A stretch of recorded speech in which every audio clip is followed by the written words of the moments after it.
Welcome, everyone. Hope everyone is having a great night tonight. It is Wednesday. It is, May 4th. And it's about 6 o'clock my time, Pacific, local time. And I'm just like chilling, doing absolutely freaking very little tonight, and decided, hey, I'm going to have a potluck stream. Just basically something like I used to do, where you guys would bring up the topics or just ask me anything you want and just talk about it.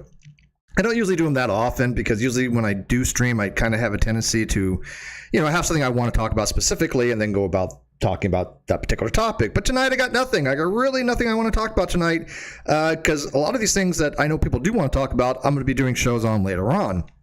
So I kind of just want to get you guys' feels on things. And, there's been a lot going on in the news, obviously. I mean, I wrote just recently on the whole Supreme Court decision against Boston. If you guys read that particular article on my blog, that dealt with the separation of church and state, had dealt with what is constitutive of limited public forum. And then, of course, we have the Roe V Wade going on with the SCOTUS opinion piece coming out, or leaked, I should say, that they might overturn Roe V Wade, which supposedly, according to Kavanaugh, was the law of the land, settled law of the land. I guess not so much. And do I think that he maybe lied in his appointment hearings? Not necessarily, but I don't think he was being a little disingenuous. When you say something is settled law on the land, like Roe v. Wade, and then all of a sudden when you get to the Supreme Court by appointment and you completely change your position on something so fundamental, I find that to be a little dishonest. And of course, you got the Johnny Depp and Amber Heard trial going on, and that, of course, is a whole topic unto itself. But I was like, what do you guys want to talk about tonight? What do you guys want my opinions on or my views on? Not that you guys really care, obviously, but occasionally, sometimes I say something profound or at least interesting enough to have a conversation over. People all know that I am Johnny Depp. I haven't specifically watched the trial too much. I have it on the background. Cano watches it, and as she's watching it, I'll kind of get bits and pieces, then I'll read the news and get a summary and things of that nature. Plus, on Twitter, there's a lot going on about it, so I kind of get a general overview of what's been happening with that trial. So, again, it's potluck tonight. You guys tell me what you guys want to talk about. I am sitting here. I'm not going on camera tonight. Why? Because I didn't feel like getting all decked up for you all. I don't care. I'm sitting here in a black robe drinking coffee. Yes, this is what kind of coffee is this? This is like, it's a blend. It's highly caffeinated, though. So let's kind of start off tonight. And again, I don't know how long he's going to be going on for. I have really no idea. This is so atypical of me, just kind of to stream and see what you guys want to talk about. But let's see what we got. So Bad Wolf Girl, let me pronounce this properly. Bad Wolf Girl. Boy, that's a hard thing to say. By the way, that is a TARDIS reference, I assume, from Bad Wolf of Doctor Who, which is a topic that I'd like to have one of these days. Maybe on Non Sequitur, because I was a big fan of Doctor Who, Bad Wolf Girl. Matter of fact, I grew up with Doctor Who. Tom Baker was my doctor. And seeing how it has devolved over the last season or two has made me cry. It's made me sad, honestly. I don't like the last season or so. And it sucks, too, because, it was one of my favorite series of all time. Doctor Who is a classic. And so, yeah, we'll get into that another time, though. If you're going to have a whole stream of Doctor Who, I'd love to do that. I mean, by the way, I'm a big fan of Jodie Whittaker, by the way. I think she was a great choice for being the Doctor. But they just gave her such a lousy script and such lousy writing that it was just, they didn't utilize her acting skills as well as they should have. You guys ever watched her in, with Broadchurch? Another thing, she's a hell of an actress, but Jodie Whittaker just could not bring that out as the Doctor. But anyways, that's sidetracked, but that's what we do here. So she says, Roe has got me upset. Well, it should get you upset. Kavanaugh and the other justices, are trying to overturn something that has been long since established under Roe v. Wade, as I do consider to be what's kind of law of the land, which is something that just, is so fundamental to America that it shouldn't even be questioned whether it should be overturned or something that should be reevaluated and things of that nature. That's what settled law of the land kind of indicates, right? So I don't know how they're thinking of they're going to get away with it. Now, what happens if they do overturn it? It's not like something that automatically allows unmitigated, unfettered. I shouldn't say unmitigated. It doesn't allow for no abortions whatsoever. What it does is going to go to the states, right? So the states have the options to then have abortion rights or not, and so it's more of a federal level. And people will remember, if they remember way back when, it was 1973. There was a case called Roe V Wade, where Roe was a legal pseudonym of a name of a woman. Her name was Norma, who lived in Texas and had basically filed suit against one of the or was it the district attorney or assistant district attorney at the time, which was his name was Henry Wade, and fought for rights to have an abortion. And we know that Texas is not very progressive in their in their social structure, I guess you can say, right? So. But it wasn't a unanimous decision in 73. It was a 7-1 decision. But they did find in Jane Roe favor, again, her actual name was Norma, that it was a violation of her due process, which is a very specific type of clause in the 14th Amendment to the United States Constitution. And they found that it violated that. They basically said you cannot prohibit somebody from bodily autonomy and from having free exercise of their rights and their acts, which again would be what if you just do not allow people to have abortions. I think it would be right, because the clause in the 14th Amendment says no. Well, actually, the clause that starts in the 5th Amendment, right, says no person shall be deprived of life, liberty, and property without due process of law. And the clause in Section 1 of the 14th Amendment, provides that nor shall any state deprive any person of life, liberty, or property without due process of law. So that is an incredibly powerful statement when it comes to abortion rights, when it comes to women's rights. I mean, you cannot get more succinct than that, even, I think. It's just fundamental to our understanding of freedom in the United States of America. And that due process clause of the 14th Amendment, I think, is being questioned now, and unfairly questioned, if SCOTUS wants to overturn that. So that is my opinion on that in a nutshell. What say you guys on it? Let's see here.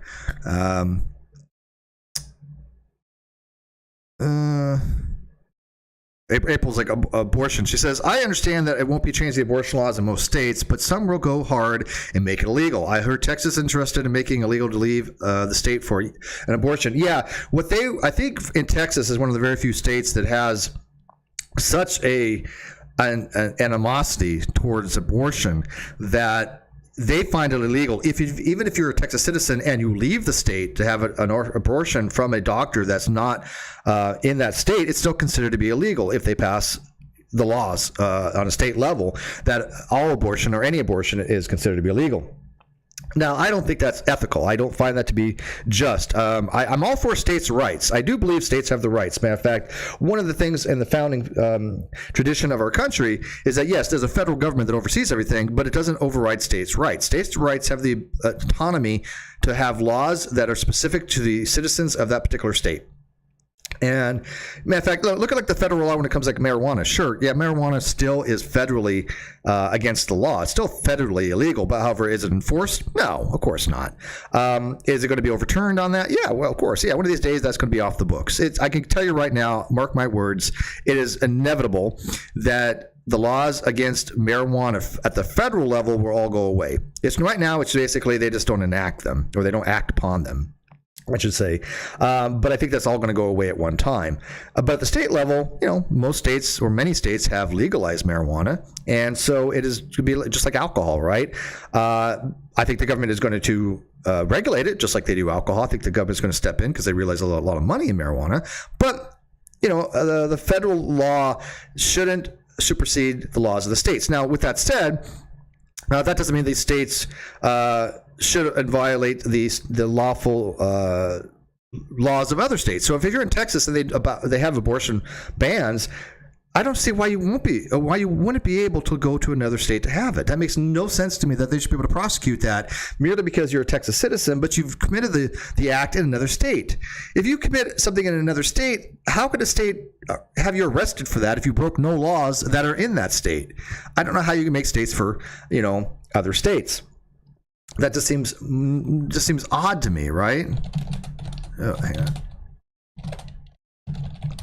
Yeah, and it's kind of funny because, there is a policy in the United States that allows for example, like if you have a driver's license in California, you can drive in other states, right? There's a clause between all the states that allow that to drive within multiple states. But there's different laws, obviously, in different states. Different states have different laws. And if you commit a driving offense in one state, it may not be a driving offense in another state. So if you committed that in this, if you didn't break any law in the state you're in, how can another state come in and say, well, on our books, that's against the law. You can't drive that. So how do they then prosecute on that? If you committed the act in another state, that makes no sense to me at all.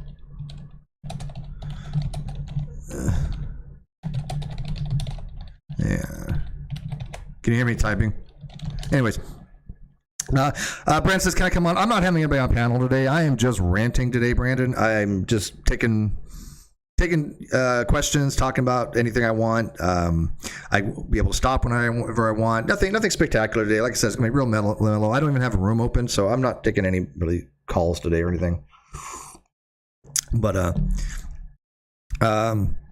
turn right on red turn was a biggie in the East Coast. Yeah. Someplace. Yeah. I mean, Bad Wolf Gold. That is actually a good example. Some states allow right turn on red, right? Some states don't.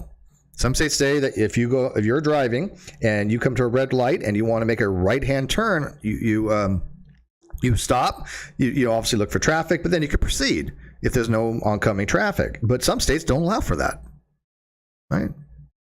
So, or at least I should say probably it's more the county level, maybe. I don't even know. I don't know, but but again, they have the right to have specific traffic laws that are specific to that particular state, correct? So I don't know how Texas can enforce a law that says if you get an abortion in some other state, we're going to prosecute you for it. I don't think that's going to be constitutional, and I'm not a constitutional lawyer or anything like that. I wouldn't even say I'm a constitutionalist per se, although I have obviously read the Constitution because I've fought for the Constitution. I fought for the Constitution against all enemies, foreign and domestic. 6 years Navy, so I do very strongly think the Constitution is one of the most, if not the most important document in the history of the United States. Doesn't mean I'm a strict constitutionalist, though. And by the way, that was an interesting thing on Twitter today. If you guys had noticed, somebody had falsely accusing me of stolen valor. And I find that to be very interesting when somebody who has never talked to me before, doesn't know anything about me, who gets things wrong about the particular topic, was telling me that I didn't know what I was talking about as a machinist mate first class surface warfare specialist, East 6 Nuke Division, that has spent 3 tours in overseas during Westpacs, during Desert Storm and Desert Shield. Somebody who worked in the actual engine room of the nuclear reactor plant as a machinist mate was telling me that machinist mates don't work on nuclear vessels. No, they do. Matter of fact, machinist mates are the ones that actually do all the hard physical labor, while the ETs, the electronic techs, get to sit in a nice air-conditioned room and basically just write down things on their logs and doodle on it and stuff. So yeah, machinist mates do all the hard work. So it was kind of odd that I got falsely accused of stolen valor, yet, I actually have my diplomas from nuke school, or whatever you want to call it, on my Facebook. I have my shipmates there. I have pictures of my ship. I was on the USS Truxtun, got a missile cruiser CGN-35. I was on that ship from 89 to 93. And to have some idiot tell me that I had stolen valor just because he didn't understand anything about being a machinist mate or anything about the nuke field was really kind of bizarre. Really kind of bizarre. And then I had another person, because talking about Roe V Wade and talking about abortion rights, for some reason, when I ask the difficult questions, I get instantly blocked. And here's the thing: when it comes to abortion rights, this is a very emotionally charged topic. It's a very volatile topic, unfortunately. And I'm not saying that it shouldn't be. I certainly do not think that people do not have a right to be emotional when it comes to these types of topics. They are emotional topics. However, when you're trying to do persuasion, there are different ways to persuade people. There's three main ways. There's ethos, logos, and pathos. And I find that often you have people trying to use pathos rather than logos, which is emotions versus logic. And it's very difficult. It's very difficult to try to persuade people that way when you're not addressing some of the questions being asked, when they're honest, fair questions. And to assume that somebody is having a dishonest discussion merely because they're asking questions that are too difficult for you to answer doesn't mean that that person is a dishonest interlocutor. It just means that you may not be able to answer those questions, and you may want to reevaluate your position a little bit, or at least formulate it a little more coherently, or ask somebody else to answer. Who the hell knows? But just because somebody asks the question, you cannot then start spewing fallacies. Oh, well, this person happens to be a particular gender, therefore their questions are irrelevant. That's a genetic fallacy. In this case, I would say it's almost literally a genetic fallacy. But these things happen frequently on Twitter. And that's what kind of happened today. And that's kind of why I want to have this kind of potluck where it's like, I'm going to talk about whatever I want to talk about, because there's so much effery today. It was ridiculous. Let's see here. April says they even want to prosecute people who help others to have an abortion, like if your friend drives you to your partner or your partner pays for it. That is correct.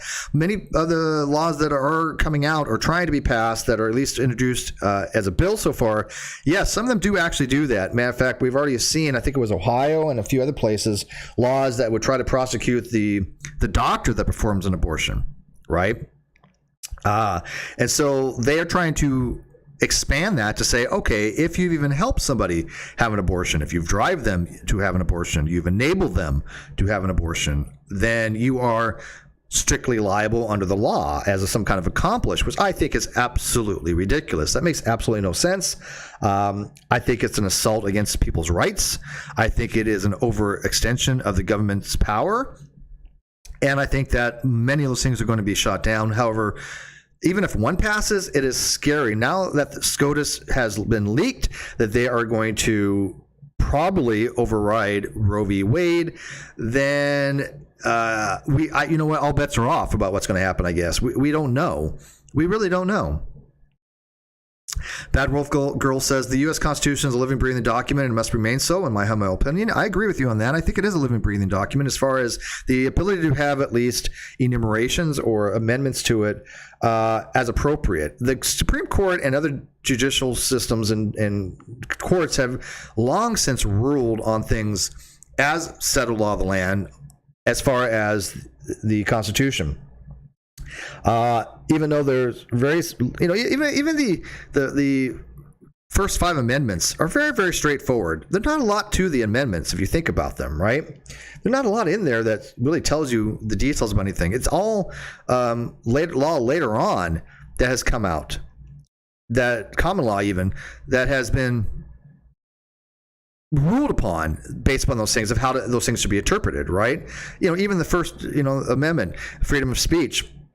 We know there's restrictions there, time, place, and manner. We know that there's certain things you're not allowed to say at certain places, depending on the circumstances, and that's fine. There has to be some kind of regulation. I cannot imagine a society that has unabridged, absolute free everything in some kind of anarchist way, because then you're going to have an incohesive society. You're going to have people doing whatever they want, and it's going to be dangerous. I mean, that doesn't mean you're not allowed to say certain things, but if you have like fighting words, they're called, that is considered to be illegal in some states. I think they put it under the ordinances usually are more along the lines of disrupting the peace or something along those nature.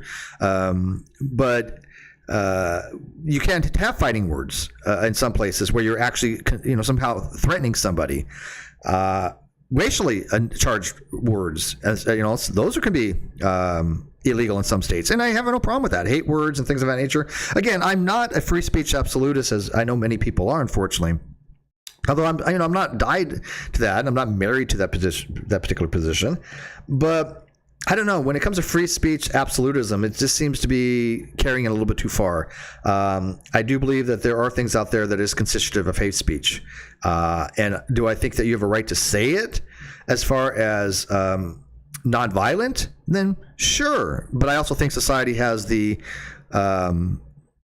ability, if not even the moral duty, to respond to it. And so, I think that people have to be responsible for what they say, but I also think the society can hold them responsible as well.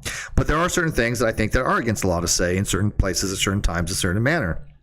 It's just you have to have some kind of limitations. And I think the same way when it comes to abortion rights. I mean, I just can't imagine an all-encompassing, unfettered abortion on demand into the last second before a baby is born. I think there has to be some compromise between all these different sides that just makes sense to where women have full bodily autonomy, but at the same time, the people that are pro-life are going to be I can't say happy, because I don't think any of the pro-life is going to be happy unless they have absolutely no abortion, which is never going to happen, right? I mean, well, I'm not even going to say that, because of the way SCOTUS is going and the way they're overturning this, who the hell knows, right? But you would hope that that never happens, but because they go back to the dark ages, right? And you're going to have situations where women are going to try to perform self-abortions, or you're going to have cases where women are pregnant and they're going to, not be able to have an abortion if the child dies inside them because of some barbaric religious beliefs or religions. And they get sepsis and die because that has happened. That literally has happened, and it's morbid. It's horrifying, and that's what it would go back to if they just have absolutely no abortions whatsoever. So I think there's a happy medium to be had, but the problem is that this topic is very difficult to talk about with people, especially on things like Twitter, because it's a cesspool. They're very nuanced. And when people have black and white fallacies where they think it's either you're with us or against us, and they won't have even the conversation, and they block the people that disagree with them because they want to go back to their echo chambers, it does nothing to help the dialogue. It has nothing of value to add to the conversation. It does not make people go to your side. It does not help you promote your position. All it does is relegate you to a self-imposed echo chamber. And that's what I see happening on many of these different types of subjects all the freaking time. April says, I'm a free speech absolutist, but I absolutely believe that if you say the wrong thing at the wrong people, there'll be repercussions. Well, yes, but do you think there should be laws mitigating that, April? Do you think there should be laws that says, hey, look, you can't yell fire in a crowded theater? Now, again, that's kind of the canonical, paradigmatic, so to speak, example of free speech. Should you have the freedom to do it? Well, clearly not, right? Because you're disrupting other people's freedoms at that point, and you're causing a hazard. I believe that certain speech that causes social unrest or detriment to society or harm like that is not covered under the First Amendment. But again, there's different degrees of free speech absolutism.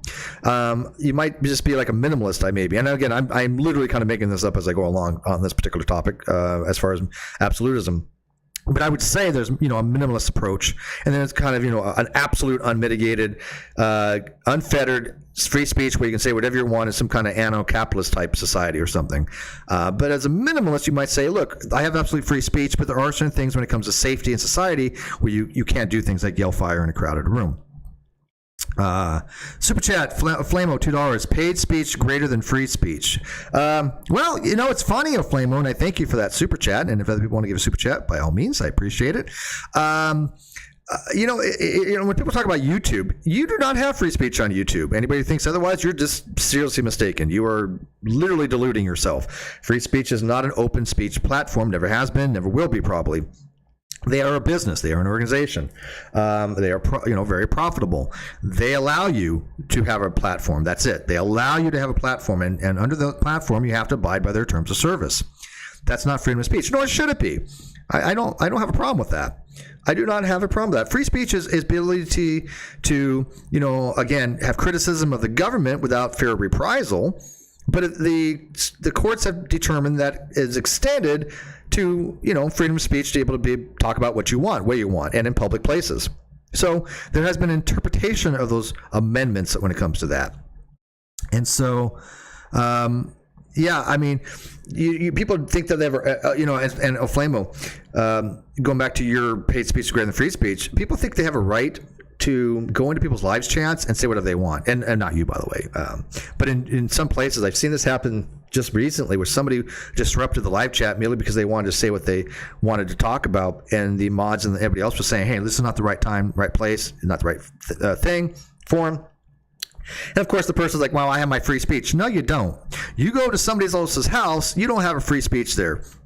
You can try to say whatever you want. You can say something and then the owner can kick your ass out the door, which basically happened, which I do as well, right? So I think it's a sense of entitlement where they think that people can go to somebody's live chat and talk about whatever they want. And again, most places, you kind of can to some degree. I have pretty low restrictions on what people want to talk about in general. I just don't want people attacking everybody else, people lying, or people, trolling. That's kind of the big no-no. Bad Wolf Girl says, I can't believe people think that abortions can be provided after birth. No, that's murder. Yeah, well, yeah, and the term abortion is a legal term, right? And so there's also nuances when it comes to things like what constitutes a fetus, what constitutes an embryo, what constitutes a zygote, what constitutes, where's the hard line of demarcation for certain things, for first trimester, second trimester, consciousness, neural activity, feeling of pain. But again, if you want to know my particular viewpoint, I think women can have bodily autonomy, but when it comes to third trimester, I do kind of have an issue with killing a sentient being at that point, because at that point there's sentience there. And I haven't been able to wrap my head around how you can kill something that has sentience, because a human baby, I mean, not like an animal or something like that, because we do eat animals, unfortunately. But I asked the question today, if you can abort a child, like, a second before birth, as long as they're inside the woman's body, you can just kill it on demand. And basically it seemed to be that was the viewpoint, which, again, from an ethical point of view, I have to wrap my head around. I have a hard time with that, saying, okay, well, how is that an ethical line of demarcation? Just because it's inside a body versus outside? Outside the body, you can't kill it, but inside, you can rip its limbs apart by a partial birth abortion. I have ethical issues with that. But as far as the first trimester or second trimester when there's no neuronic activity or anything like that, I don't have a problem with that at all. And then people was like, well, then you're not pro choice. Well, yeah, I am. I'm very pro choice. That doesn't mean unequivocally that you have the right to do anything you want to your own body. People can't go to a doctor and say, hey, I want my arm chopped off because I don't like it. They can't remove healthy body parts like that. There are restrictions. Just like there are restrictions with freedom of speech. But again, these are all up for discussion. I'm not married to any particular position, but when you say you cannot talk about it, and if you don't agree with somebody wholeheartedly and jump on that bandwagon, you just get blocked or excised from the group, then that's not having a dialogue. That doesn't do any good to anybody. Especially when they start throwing out vitriolic terms like misogynist or bigot or anything like that. It just makes no sense. Let's see here. Misty. Hi, Misty. She says, I went with my friend years ago for an abortion. It bothered me more. However, emotions aside, I walked with her through all of it. Why? Because she needed support more than anything. And that is important, Misty. Yeah, I mean, I'm not a female. I've never had an abortion. I can't have an abortion. But I can imagine, at least hypothetically, to some degree, because I have empathy, that if I was pregnant and I wanted to get an abortion, it would have to be very scary. You would have to probably, really consider that for the most part. And if you have a friend that can support you through it, all the better, right? I think that is amazing, and I applaud you for that, Misty. And it must be, hard on the friend too. Again, these are not easy decisions, I would think, that to be made by somebody. Immutable Destiny says Twitter also isn't the type of platform that was designated to have proper debates. Oh, absolutely. I totally agree with that. Yeah, sure. You cannot have a proper debate on Twitter. It's not what it's designed for. Twitter is a microblogging site. It's there to give very quick positions and ideas and statements and comments that are under 280 characters. And it used to be worse. It was 140 characters. That's it. They're not for very nuanced discussions. You can try, and sometimes we all try, but occasionally you run into people like Who Today that are so incompetent to have a conversation that I can't even directly address them. Like this one person, I just stopped addressing them directly. I just was retweeting what they were saying because it was so bizarre. And my Twitter is in the video description if you want to go check it out. It's all there. Go through my timeline. You'll see it. Trust me. It happened today. And this is the guy that accused me of stolen valor too, right? It's like, really? Because, you can't have this conversation on an adult level. You're going to accuse me of stolen valor when everybody knows I was in the Navy. I literally have pictures of me and shipmates in Philippines on my Facebook. It's like, okay. Oh, my coffee's good. All right, let's see here. UNF says ban super PACs and campaign donations over $2K. Yeah, that's going to be political reform. I do think that super PACs. Yeah, I think that there's problems with them. I think that campaign donations should have caps to them. But you know what? They do find ways around those campaign donations. So April says you have a point there, Steve. Thank you. Immutable Destiny says free speech does not equal protected speech. I agree with that. Free speech and protected speech are not exactly the same thing. Matter of fact, I would say they're completely different. Immutable Destiny says big difference. Yes, I agree with that. Misty says Twitter makes me uncomfortable. I don't know that I'll ever go back. Very unhealthy platform. Yeah, it is a very, very unhealthy platform. But you guys know why I have Twitter? I mean, you guys really know what I use Twitter for? And I've said this before. I use it as basically, a sandbox. I use it to put out testing ideas, testing arguments. Same thing I do on Facebook groups. I'll test arguments, and then some of them get more codified, and then people poke holes in my arguments, and if they find an actual hole in my argument, I shore it up, and my argument becomes better. I use it as a testing ground, a sandbox. Unfortunately, again, you run into people that are unable to have those types of discussions, and they have the inability to recognize that, and they think it's either their way or no way, and it's depressing. Like, even when you run into somebody who tries to correct you and yet doesn't even know the topic, like on Facebook, I've run into somebody who's tried to correct me on logic, yet they clearly don't know anything about logic. And I'm not an expert in logic, but I mean, I do have a fundamentally basic understanding of it. And I did take a course in contemporary rhetoric and informal logical fallacies. So when people throw out a fallacy and they get it wrong, I'm like, you're misunderstanding that fallacy. Let me try to explain to you in a more comprehensive, cohesive way. But then they just go, oh, well, that's not what this says. Well, it's not what it says there, but it doesn't say otherwise. You're kind of misreading what you're saying, what you're reading. And it's very frustrating because when people don't understand the concepts and they think they just find something they read and says, oh, look, this is what it says here. But you're not really understanding the concepts behind what's being conveyed there. Because again, we all know, anybody who's been to college knows, man, a lot of things you find out there on the web are so basic that when you read them, you go, close, but not really exactly. But it's just kind of, We all know that these topics are much more detailed. I mean, go try reading, Wikipedia and learning a particular topic. It's not going to happen. Either Wikipedia gets too complicated or it doesn't really dive into it enough. It's usually one or the other.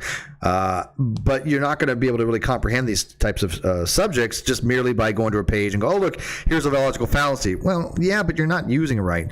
And so it makes it difficult to have these types of discussions on any platform, be it Twitter or Facebook.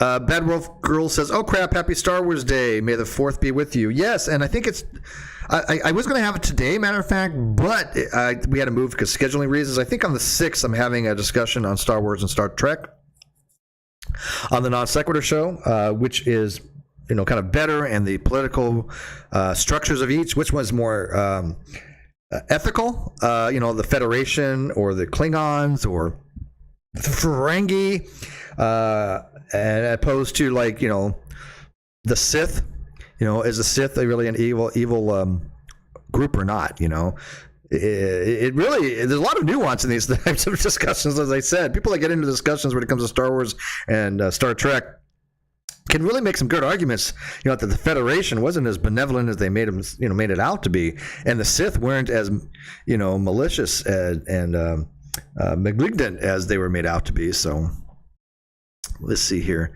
Kibo says consequences are why it's called the courage of your convictions. Oh, dude, I absolutely agree with that. And I've always had courage in my convictions. I say a lot of things and do a lot of things, and I stand by my positions until somebody gives me a reason to change my positions. And those things do have consequences by putting your positions out there in public, be it good, bad, or indifferent. My things are out there. My positions are public. I'm not a public figure, but I certainly am in the public eye when it comes to these types of discussions. I mean, many people in the atheist community know who I am. And so it is difficult, Chemo, because there's always going to be dishonest agents out there that dishonestly take what you say and run with it and twist it and contort it to their own really stupid narrative. I mean, it happens frequently. And so you have to have the courage and convictions to stand by what your positions are. But at the same time, it doesn't mean you necessarily have to have a specific conviction. It doesn't mean you have to have a specific position. You can say, look, this is my tentative position now, and I'm welcome to change it over a period of time if you give me significant reasons to do so, or sufficient reasons to do so. Or you just might say, look, I haven't evaluated that yet. I don't have an opinion one way or another. I'm neutral as far as I don't know enough about the topic to really give an informed opinion on it, and I'd rather not give a mere opinion. Matter of fact, if you go to my Twitter, I put out 4 levels, I thought, of opinions. I have mere opinion. I have informed opinion, which is the model of the Non Sequitur show. Informed opinions are sacred. I have changed it from, just simply opinions are sacred. I think it's more appropriate than informed opinions are sacred. Then you have justified opinions, which are knowledge-based, and then you have expert opinion. And so I think there are different levels of opinions. Expert opinion, factual opinions. A factual opinion is something that is an opinion that is factually true, regardless of what everybody thinks. And they do exist. A priori knowledge would be a perfect example. If I say if all of x equals x, that is absolutely true in all possible worlds. It's fundamentally true. And so you denying that makes absolutely no difference. It is my opinion that's true, and it also happens to be a fact, an undeniable fact that is true. Let's see here. I'm trying to catch up. You guys are typing a lot of things here. April says, I think, yes, you have the right to yell fire in a theater, but if someone gets hurt, you should be held accountable. I am not 100% sure. I have to give it more thought. And that's what these things are about. That's what philosophy is, right? Thinking about things. There's nothing wrong with having to think about something. Matter of fact, I tell you, the most honest response in a conversation or a debate or a dialogue for somebody to say, I'm going to have to give that some consideration. I'm going to have to think about that. I'm not at the moment able to give a coherent or deliberate opinion upon that based upon my lack of understanding or lack of information on the topic. I find that to be an extremely honorable position to have, right? An honest position to have. I think more people should do that. I think all of us should probably do that sometimes. Say, look, I could give you a mere opinion, which is, something that's just based upon a general position that is really not really justified. But is that what people really want? Sure, you can do it if you want to, but I tend to kind of avoid those. But I'll do it every so often. You just want my shooting from the hip opinion on something? Yeah, I'll do it. I'll do it tonight. Doesn't mean I'm beholden to those positions. But I do think that yelling fire in a crowded theater should be against the law, because you are not just interfering with people's rights to watch the movie or in freedom of enjoying of pleasure to watch the movie. You're creating a safety hazard, and that is something that is against the law. You cannot create safety hazards like that. So. IRED said, here, I'll fix it. First trimester, women have the absolute right to terminate. Second trimester, there has to be a medical reason. Third trimester, it has to be life or death. And I wouldn't be opposed to that. I would not be opposed to that. If both sides agreed upon that, I would not be opposed to that. I'd be like, okay, that's a fair compromise for both sides. I'm not even saying I'm advocating for that. I'm not even saying that is what I would say as far as an argument. I don't think it's a bad argument. I don't think it's a bad way to go. I think that if both sides agreed upon that, I think everybody should be amenable to that. I think that all of them should be, oh, okay, we're going to go with that. I do not have a problem with that. But do you think that's going to happen? No. Why? Because again, people are led by pathos. On that, people are led by emotions, and they're not thinking like that. Unfortunately, I read. I wish they more were, because if both sides would agree to compromise like that, which I think is a fair and honest compromise, then we would have probably a fraction of the discordance we have in society. And so, I'm all for that. I think I might, like I said, I'm not saying there might not be other ways of doing it by any means, but I will say, if they would both compromise for your schema there, I don't see a problem with that. But of course, you're going to be able to say, oh, no, it violates autonomy. No, it doesn't. I don't think it does at all. Let's see here. Kim Milwaukee says, if the state can force a woman to carry to term, what prevents it from forcing a woman to have an abortion? Well, it's the same thing, wouldn't it be, Kimo? Yeah, I mean, if a state is telling somebody you must do this, then there also has to probably be the potential for the state to do something, say the opposite, right? Depending on the state, right? If one state says, we're going to force you to do this, to carry it to term, another state could say, look, we can force you to have an abortion. I mean, it sounds really almost like an argument absurd ad absurdum, but it's not. It's actually a slippery slope argument. I think it's more of a slippery slope. If we have states that will force a woman to carry to term, and I'm not saying it's a fallacy either. I'm not even saying it's a slippery slope fallacy. I'm saying it's just a slippery slope to have a state force a woman to carry to term, to how far it can be where a state forces a woman to have an abortion given certain circumstances, right? There might be circumstances, maybe because of the quality of life for the child, to say, hey, look, we've deemed the quality of life for this child to be so poor that we're going to force the woman to have an abortion. That could happen theoretically, right? And again, I'm a quality of life person. I do think for children where the quality of life is so bad that they're not going to have any quality of life for any extended period of time, if we know that they're going to die the very next day, that should be the parent's choice. I do think that's the parent's choice. I do believe in euthanasia. If your quality of life when you're old is so poor and you are in coherent mind to take your own, have an assisted suicide of some kind, I'm not against that. I think people should die with dignity. I do. I believe in right to die very strongly, and maybe one of the reasons is I'm getting older, right? I mean, who knows? I may croak tomorrow. I might have another 40, 50 years. My mom is freaking in her early 90s, but I think that goes into your right as a person to make life decisions, right? Especially if you're in the right frame of mind. I think that has to be evaluated with the assistance of a medical panel of some kind, though, right? So, let's see. Udahef says, the term body integrity identity disorder describes the extremely rare phenomenon of persons who desire the amputation of one or more healthy limbs, or those or of who desire a paralysis. Yeah, I've heard, I'm familiar with that particular disorder. They, for some reason, they feel that their body part is something that isn't theirs. It is not something that is natural to them. And I can imagine this being a psychological phenomenon that could very well happen to somebody.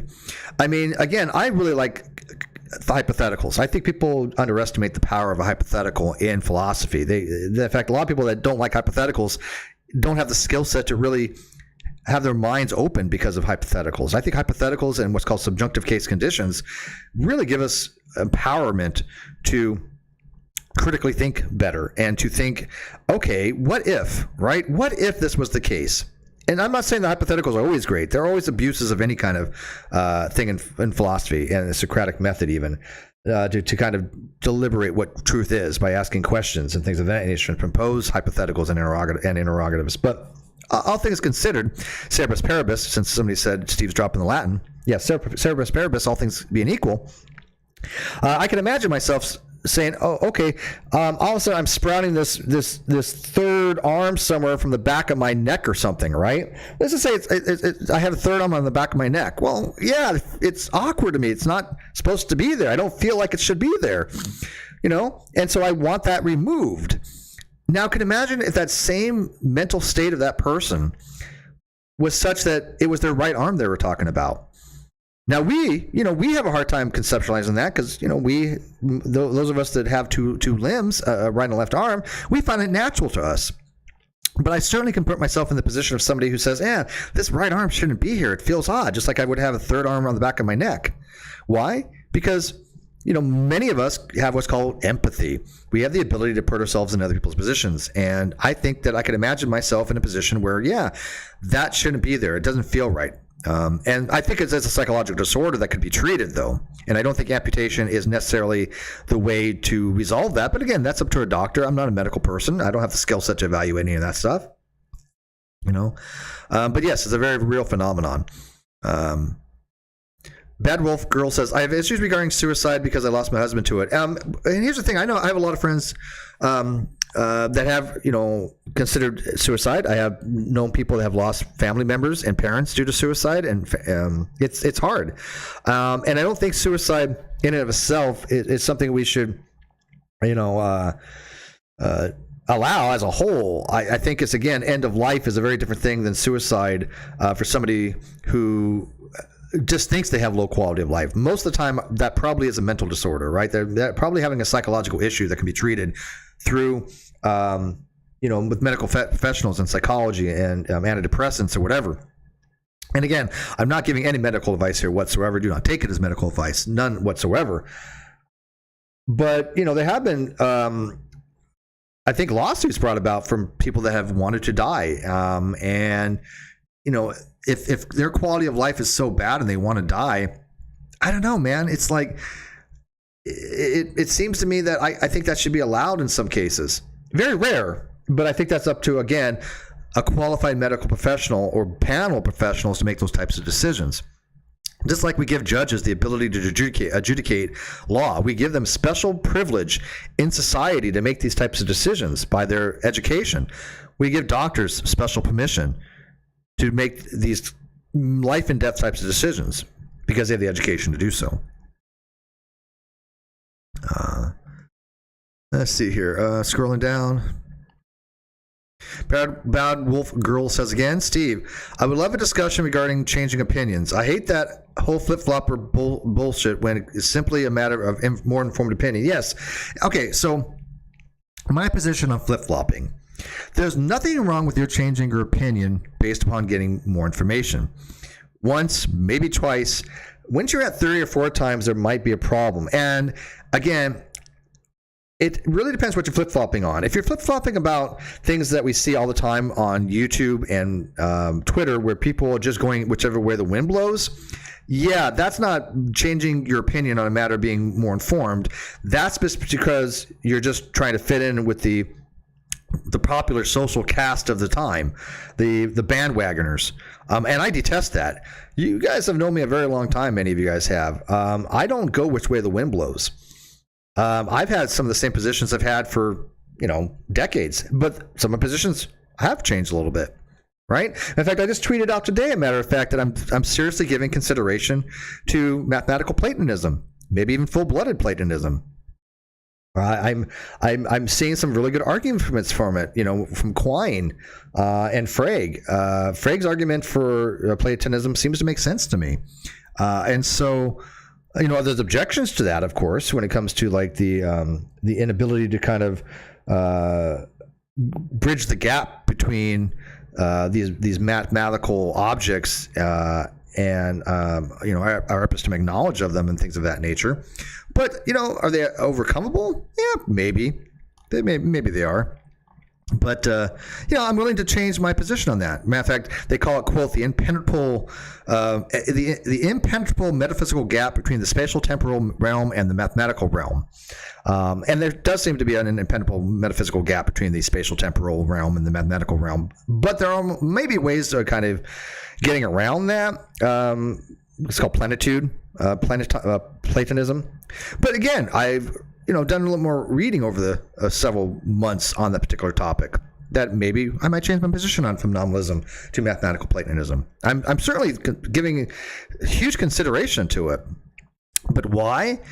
Because I'm more informed on the topic now. And I never was against it. I never was against mathematical Platonism. I always said, hey, look, yeah, I get the reasoning from mathematical Platonism. But now that, I read more about it over time, I'm like, yeah, man, I think that's probably the way to go. But that's not like flip-flopping where you're just going back and forth, right? The term flip-flopper is kind of denoting somebody who changes their minds whichever way the wind blows kind of stuff, right? They're just flip-flopping with every step. And that's not the same thing as changing your mind for an informed decision. Yeah. Flamer says, what do you say when the theater is literally burning down? Get out? No. In that particular case, obviously, it's not against the law to say it. It's only against the law to say fire in a burning theater when it's not really burning, Right? April says it would then be ethical to say fire and unethical not to. I agree. I absolutely agree. Which, by the way, leads to another whole conversation one of these days of, do you have an ethical obligation to act when it comes to these things? Some states have ruled no. Some states have said, you see somebody in distress, you have no moral obligation to help them. Right? So, do I believe you have an ethical obligation to help people if you're not putting your own life on the line per se? Because I think that'd be kind of hard to say for certain people. You have to put your own life on the line for other people. But do I think that, at least generally speaking, you have a moral obligation to help somebody that's in distress? Like in a burning building or something like that. To some degree, yeah, I think that you do. That it doesn't mean you have to put yourself in like overwhelming danger. But you see somebody that needs CPR and CPR, you should give CPR. I think you have an ethical duty to do that, right? I think it's unethical not to give somebody CPR if you're trained in CPR and you know how to do it, or even just being a good Samaritan certain times. I think that you have the ability to help somebody when they're in that kind of crisis, especially life and death. I think you have a moral obligation to do so. But of course, people have paralysis. People often have inaction when they're in these types of situations. So it's hard to make that deontological even when you're talking about rules and obligations to rules to some kind of law, or moral duty. But do I think you have an obligation? Yeah, I think you kind of do. Chemo says, I'd give my right arm to be ambidextrous. Oh, the irony there, right? Oh, throwing a little irony. I get that. Okay. Hey, I used the word irony right. Oh, my coffee is amazing today. Or tonight. Lisa Marie. Hi, Lisa. How are you tonight? She says, I work with developmentally and physically disabled women. A lot of people would tell us their quality of life wasn't there, but I could see it. Yeah, no, and I totally think that, right? I totally think that it should be up to the medical profession to make those, those determinations, right? But when it was just, a physically disabled person, then no, I do not at all think that we should be killing those people. Hell no, absolutely not. But if somebody is in a vegetative state in a coma where they have no neural activity, they have no EKG lines, they're brain dead. They are what's called a vegetable condition, catatonic. They are all signs of being brain dead. Then yeah, there's no quality of life there. There's just none. And so I mean, my family knows, yeah, pull the plug. Pull that damn plug. I just I think that people at those situations, unfortunately, they're doing it for themselves and not for the person that's in that state. And this person in the state doesn't know, right? Obviously, they're not aware to even know what's going on. They are dead. They're brain dead. But I think that it's for the family because, of course, they're grieving. But it presents a hardship on that family. It makes it worse. But if it gives them, some kind of, consoling or something like that, I do get it. I really do. But the worst is when you don't know if the patient's suffering or not, right? You don't know. Let's say they're not brain dead, but they have signs of life, but you don't know if they're suffering or not. That's the worst, obviously, right? So let's see here. I'm loving the John Locke Cerebus Paribus. That's funny. Let's see here. April says, I don't know if you have an ethical obligation to help someone, but I know you have. If you could help someone from peril at little or no danger to myself, and I don't, I'd feel really bad. Yeah, same here. It's so funny. I think it was New York, wasn't it? That had said that the police have no obligation to protect people. Matter of fact, if you guys remember, one of the old models of the police was serve and to protect. But that was just a slogan. The court had ruled in New York that the police had no obligation to protect. I cannot wrap my head around that. As hard as I try to think about that, a police officer, I think, has a duty to protect. That's their job, is to protect, I would say. In the military, you have a duty to protect your fellow soldier, or in my case, shipmate. You have a duty to. You look out for each other. If when I was over in Desert Storm, if we did take a missile hit, which, by the way, could have been a very distinct possibility. We were sitting in general quarters in full flash gear, port and starboard watches, with Iraqi fighters all around us, our FANG system on full auto, ready to take a missile hit, from the Carl Vinson carrier group, the aircraft carrier, and our job was to intercept that missile and take the hit for it. And so, yeah, it's a hell of a feeling. But if we do take a hit and it flashes over or whatever, and you have somebody that needs help, you have a duty to help them, and you would want the same in return. You would want somebody helping you. And let me tell you, it's a hell of a feeling. It's a hell of a feeling when you're sitting there going, your back is against the bulkhead and you're on full flash gear and you're thinking, I could probably, or possibly, I say probably, I should use, it was more a possibly die here. You hear those claxons, you hear the 1MC, and you hear people, have chatter, and you're just like, this sucks, but this is what the job is, man. And by the way, people know that I just started a job the other day, and it is in asset protection, loss prevention, which can get pretty hairy, right? People are crazy nowadays when it comes to that stuff. But that's what the job is. You know what you're signing up for. People in loss prevention have to deal with the public. You have to deal with a lot of people, unfortunately, and sometimes they're just not rational. But I think I have the ability to just de-escalate very well. I think I have the ability to understand concepts pretty decently and engage in the situation. So, but that's the job, right? I think you have an obligation to protect yourself and protect, other people that are in life or death danger. Let's see here. I think I'm all caught up. Holy crap.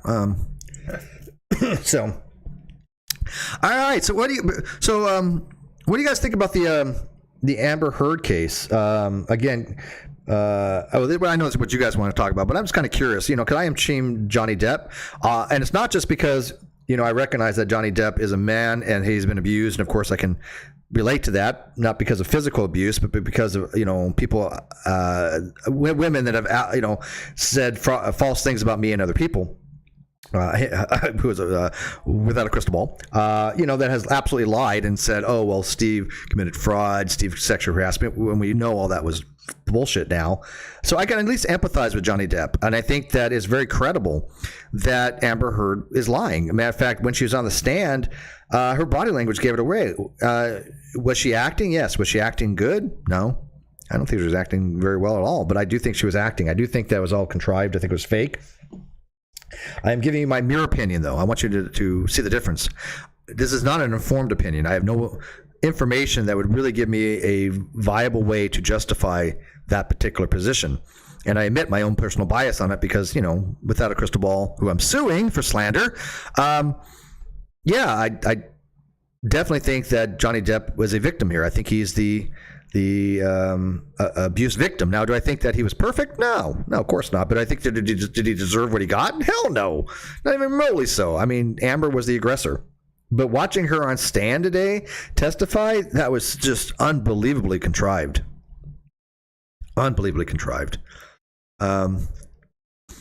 April says, Bad Wolf says, she's a lying sack of shit and a gold digger. Yep, I believe that. Amber says, I haven't been following it, but it is impossible to avoid. I have no idea what people are thinking about it anymore. Well, I did a vote. In fact, let me go see what my vote is now on this. I have to go find it. I tweeted a lot today. It's down here somewhere. Let me find it. Okay, so as of right now, I asked the question, was Amber Heard putting on some type of act on the stand? There's been 459 votes already. That's pretty impressive, actually. I mean, usually my votes get about 100 to 200 votes. 459 votes, and still 18 hours left to go. Don't look. Don't cheat. Don't cheat. Come on, I'm trusting you guys here. How many guys think, what percentage-wise, you don't even have to get the decimal right. You don't even have to get the decimal place right to the 10th place. Just give me, what you think the percentage is without any decimals. What do you think the percentage was that voted yes? Out of 459 votes, how many do you think? Well, I don't need a number. What percentage do you think voted yes? Now, I will say this is biased. I'm going to say it's biased only because I did tag Team Johnny and Team Depp. Okay, so I admit that it's probably. Well, I don't know how biased it could be. I mean, people even on Team Johnny and Team Depp are still, some of them are still for Heard, so I don't think it's that skewed. But what do you think the percentage wise? What do you guys think? Jim Jules, oh my God, Jim Jules, how are you? She's Team Johnny, yay! Good for you, Jim Jules. This is why I adore you. Let's see here. Bad Wolf Ghost says, "Well, yeah, didn't. Well, I'll do it in Katie's voice, but I'm gonna do it paraphrase. Well, he didn't go to jail or anything. I'm just saying. Yeah, that's what Katie Joy said. Yeah. Okay. So you falsely accused me of shit, Katie Joy. But just because I didn't go to jail, nor did I have anybody even investigate it, and come out to find later on, you absolutely unequivocally did lie by saying you verified things that you didn't verify. Yeah, I'm biased against women lying about men. I'm not going to deny that. I admit my personal bias there. I'm sorry, but it's just like anything else. Women have more vested interest, generally speaking, in things like abortion. Why? Because it affects their body more than it does men. I get that. It just, makes sense. Now, granted, there's the argument, well, sure, but, men are the fathers and they have some rights and they have some say in it. Okay, whatever. That's a whole different argument. But the fact of the matter is abortions affect women's bodies. They don't affect men's body. That's just a fact. And I really have been leaning toward factualism for a very long time. It's just, these are the facts. Let's just talk about the facts and then go from there. And factualism is all about that. And I find a lot of people that don't deal with factionalism. I just don't. And it's really disconcerting. But facts are the facts. Women's bodies are what's really being discussed when we talk about abortions. And so, they are going to be slightly more biased. And I don't mean biased as in, irrational or unfairly, but they are biased. And obviously, I think justified to do so, be biased. Because bias doesn't necessarily have to imply unfair, right? It can be used multiple ways. Words are polysemous, but you just have to clarify what you mean by it. You can say I'm biased towards something, but I have reasons to be, and there's obviously some justifications for it. But of course, we use the word bias to imply many times unfairly. But it depends, right? Discrimination is the same thing. Discrimination has the connotation being unfair, fairly prejudicial towards a very specific group of people, right? You discriminate against somebody's race. You discriminate against somebody's sexuality or gender preference or things of that nature. But in hiring, you discriminate all the time. You really do. And not because of any of those things. What you discriminate on is the person's qualifications, right? But that's a different uses of the word discriminate. Right? And you shouldn't equivocate them. So if I say, if a person who's hiring somebody says, I discriminate my applicants, they can mean it two different ways. And one of which is perfectly fine, meaning that they discriminate based upon qualifications, because that's how you would properly use the word discriminate in that context. Or they'd be improper by them meaning discriminate based upon, any of those protected classes or things of that nature. So again, words have usages. That's why we clarify things. English is a very messy language. Johnny was so casual on the stand. I haven't seen Amber yet. Well, she was on today. So John Park says 70%. Oh, you sweet summer child. April says 87%. Getting closer. Bad Wolf Girl says 90%. Getting closer. You guys are still off, though. You guys are still alive. Remember, 489 people have voted so far. And you guys can go find it afterwards. Don't cheat, but you can go find the vote. I'll tell you what. The first person who gets it right, I'll put the tweet in the live link in the live chat, so you guys can go over there and vote. But you ain't up there yet. 90% is getting closer.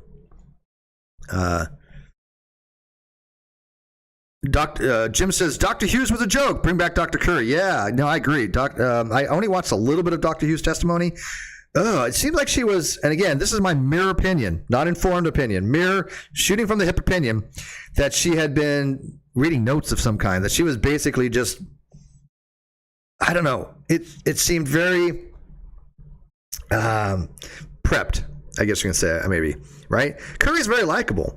She's also, people have noticed she's attractive too. And that's obviously the jury's going to like that. And here's the thing, when it comes to court cases, when it comes to the jury, I'm sure any lawyer would probably tell you this. Again, I'm not a lawyer, but go ask Emily D. Baker. Use whatever is in your advantage to sway the jury. And in fact, Amber today, I guarantee you she was prepped to look at that jury when she was like talking about her supposed abuse, right, and being slapped and all this stuff. She was trying to connect with the jury. She was prepped for that. And again, I'm not saying that's wrong. Lawyers should prep their clients, but it was so over the top. April got it right. 98%. It's actually 98.7% at the moment. 98.7% thinks that she was acting. Now again, I have seen a lot of times people say, oh, that person's so fake. Oh, that person's acting. Or that person's not being generous. And I'm like looking at it going, no, I think she's telling the truth, or he's telling the truth, or whatever, right? I have a different take. I think that people are just predisposed to think people are faking things, especially on the internet, especially on YouTube. I mean, how many times do people say, oh, Steve, you're lying? And yet it's obvious I'm telling the truth. I mean, the guy today accused me of stolen valor. Okay, that's stupid. I mean, I have shown my VA card, for Pete's sake. You can talk to my shipmates. I had one of my shipmates on my channel. And when somebody makes these kinds of really over-the-top accusations, it's mind-boggling to me that people go out of the way to say something so stupid. But I think most people on the internet have this propensity to think the worst of people. And so I'm not surprised that this is high or skewed one way. I think it's really, though, surprising that it's skewed to the degree it is. Or I shouldn't say skewed. It's so one-sided here. I mean, 98%. That's more than just people thinking that she's not being honest. Because, again, it should be around more maybe 70-30. Maybe 75-25, something in that ballpark I would suspect. Because people, again, most people on the internet for some reason think people are being dishonest. But this is 98%. These are people saying she was not acting very well. Bad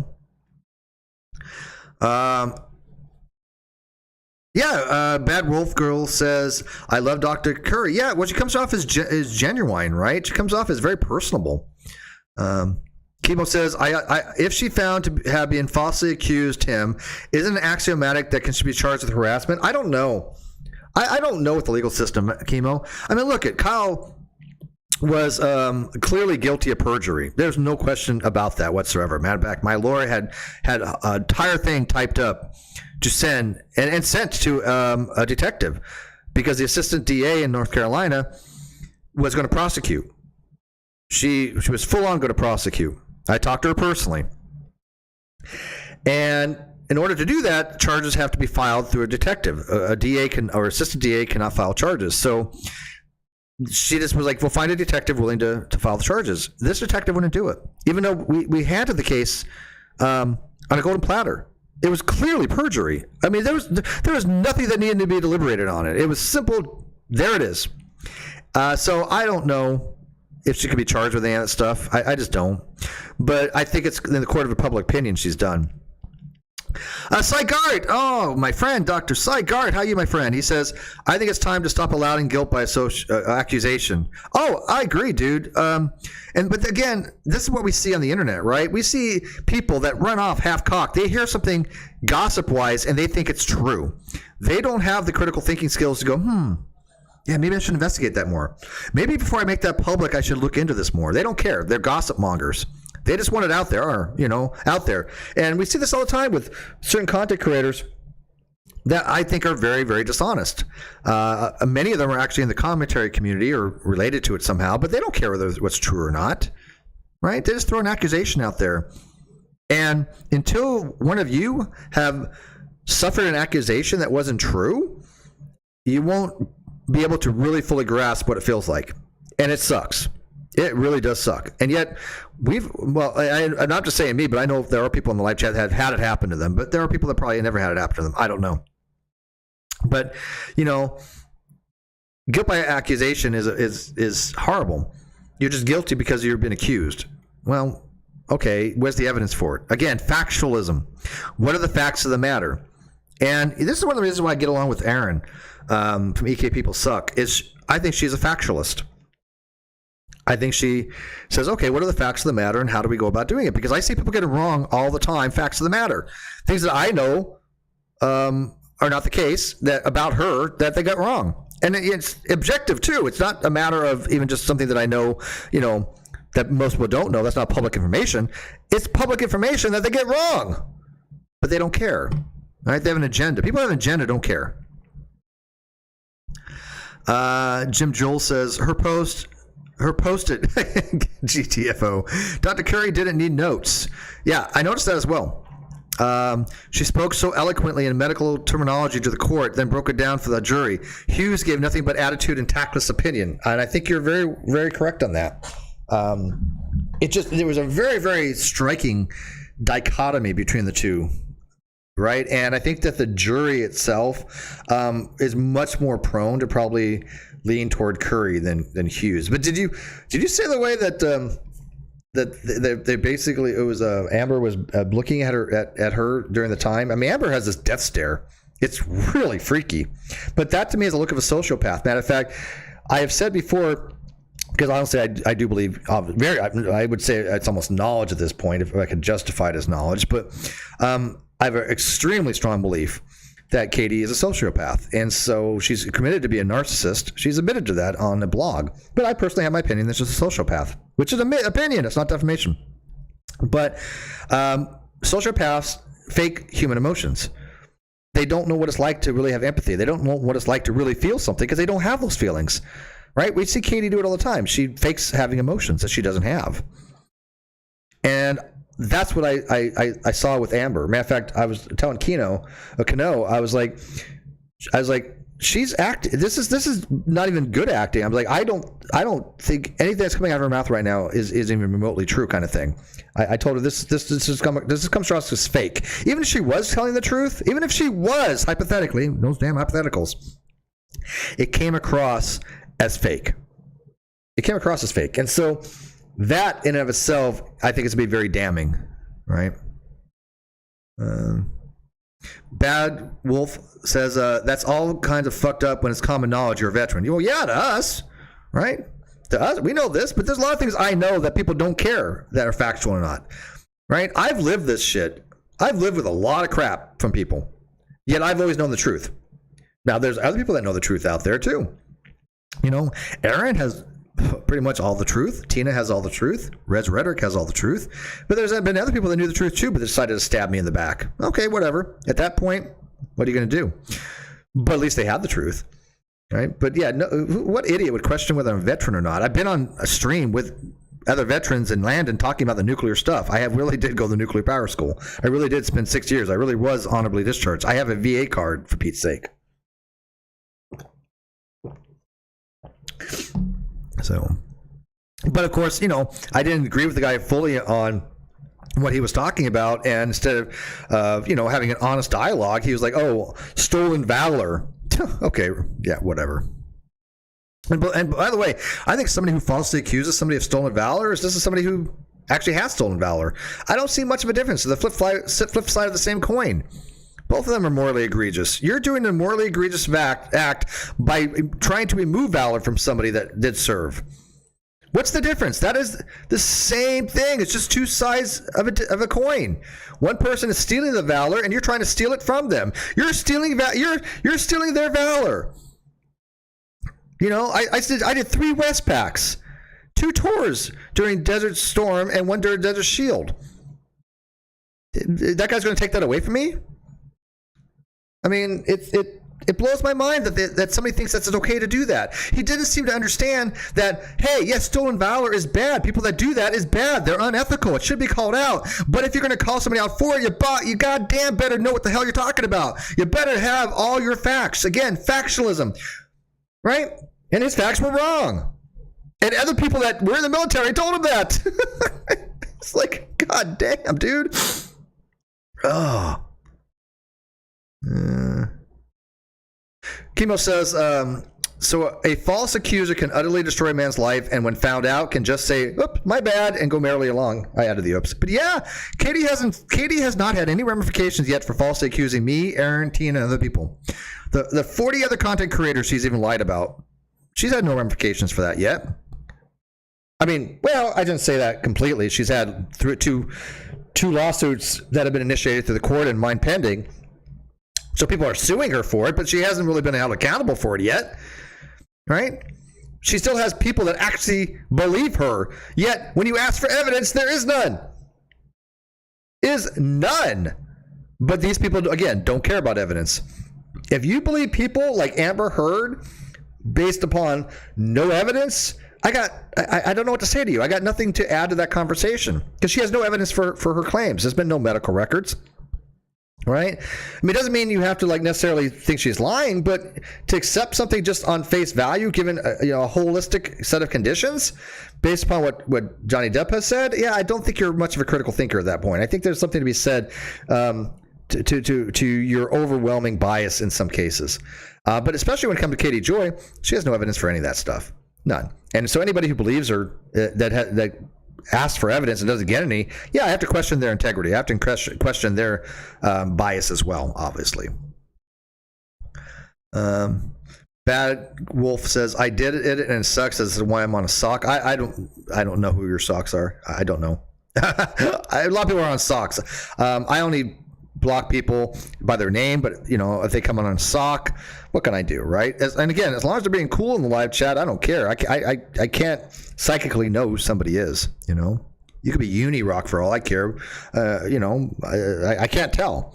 So, but Unirock knows he's banned because he's a freaking dishonest POS. So, let's see here, Kawasa. I don't think Katie Joy's a sociopath, but just a person stuck in high school level drama queen mentality. And you have a right to have that. Yeah, you're totally right to have. You can have that opinion, And he says I never grew up from that. Totally valid opinion.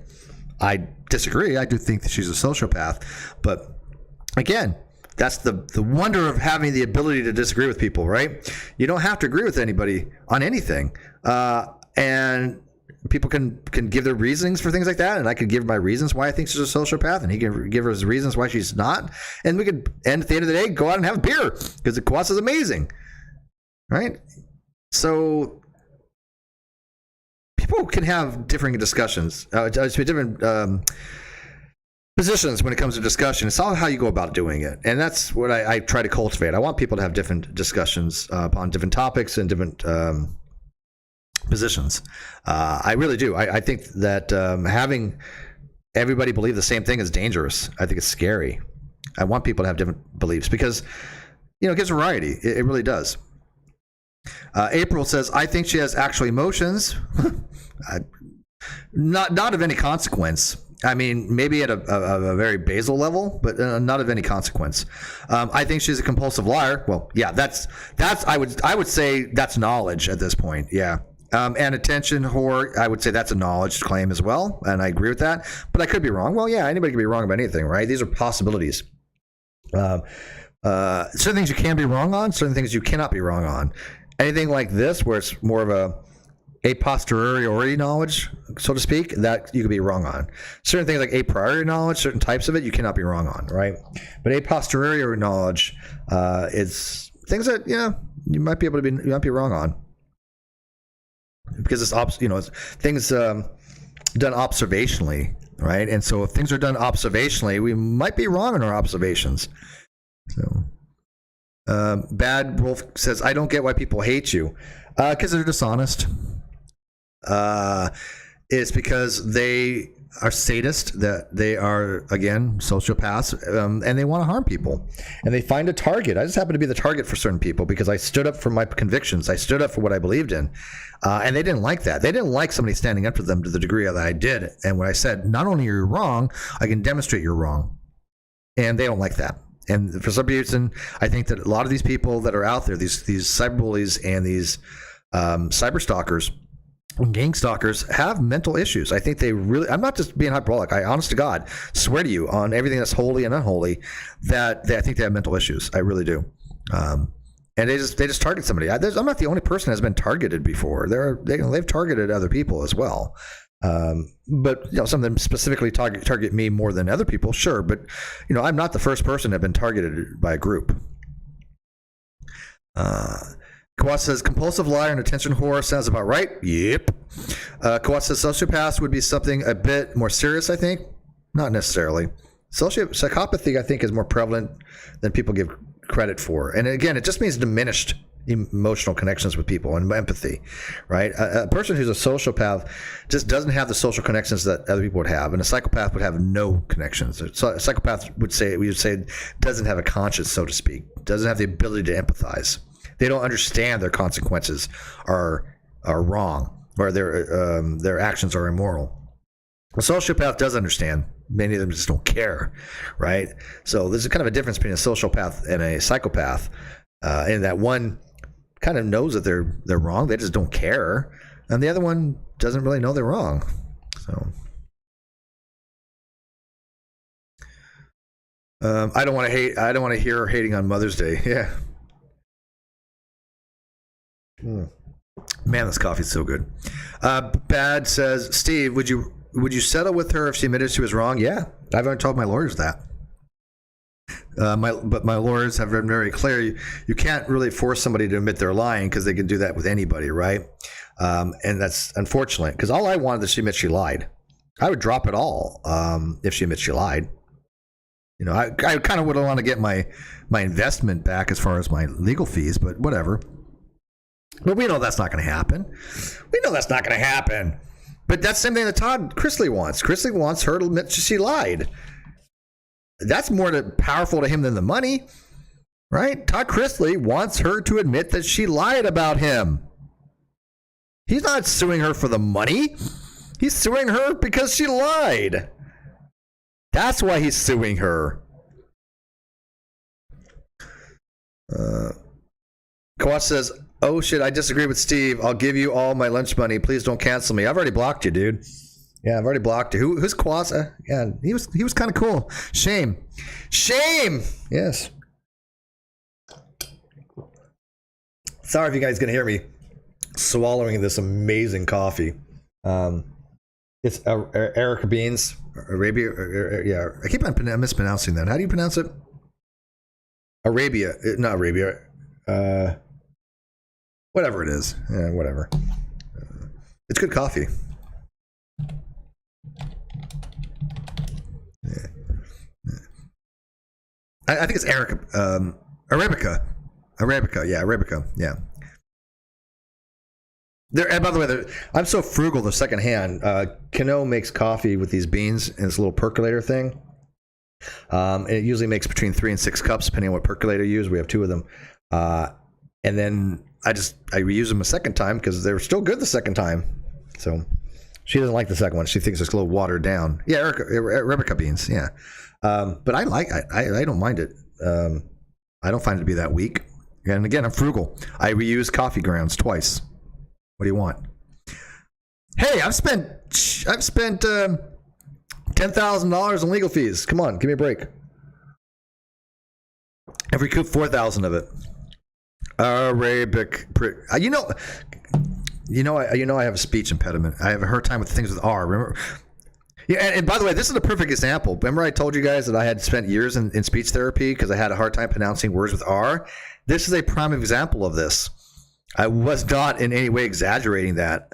I remember having to be pulled out of class to go to the speech class to learn how to say certain words, and I felt kind of like not an outsider, but I felt like everybody was like staring at me, making fun of me. Oh, look at Steve, he can't pronounce words, and I remember that very specifically, all the way from elementary school to middle, to junior high school, and even I think it was the second year. No, I think it was just I remember in ninth grade, but I think after that I don't remember in 10th. So I think it was just ninth, but I definitely in middle school and elementary school, absolutely, and many times being pulled out of class. And I'm just thinking, yeah, people are mocking me because of that. And so I'm very self-conscious of it. Which, by the way, I'm giving my troll. I've always given my trolls the ability to mock me on that. None of them have done that. It's kind of surprising. They have not mocked me because of a speech impediment. You would think that they would, right? I mean, they have no boundaries, right? They don't care. One of them involved my daughter again the other day, right? One of them admitted calling the IRS on me, for God's sake. Why? What is it to call the IRS for? I always do my taxes correctly, I assure you. But I would love to have been on that conversation. I'm sure the IRS has, basically, I can imagine the conversation going, well, who are you? How do you know this? What evidence do you have of this? Like they're going to give a flying fuck, right? Yeah, I'm sure that went really well. But yeah, there's some psychotic people out there. If you call the IRS on somebody, you're a psychopath, especially when they did nothing wrong. I literally did a show with Peter Riley, who is a professional tax person who did IRS investigations for 20 years. He's even said I did my taxes fine. He said he would have done things differently as far as setting up the business as far as non sequitur, but he's like, it doesn't violate any laws or anything like that. You're just being double taxed. But whatever. But yeah, I mean, I know how to do my taxes. Arabica, yeah. But you guys see that I literally do have a problem with words with R's in it. Bad says, Navy man, do you add salt to your coffee? Ugh, that's sacrilege. That's heresy. No, I add sweet and low. 2 packs of sweet and low.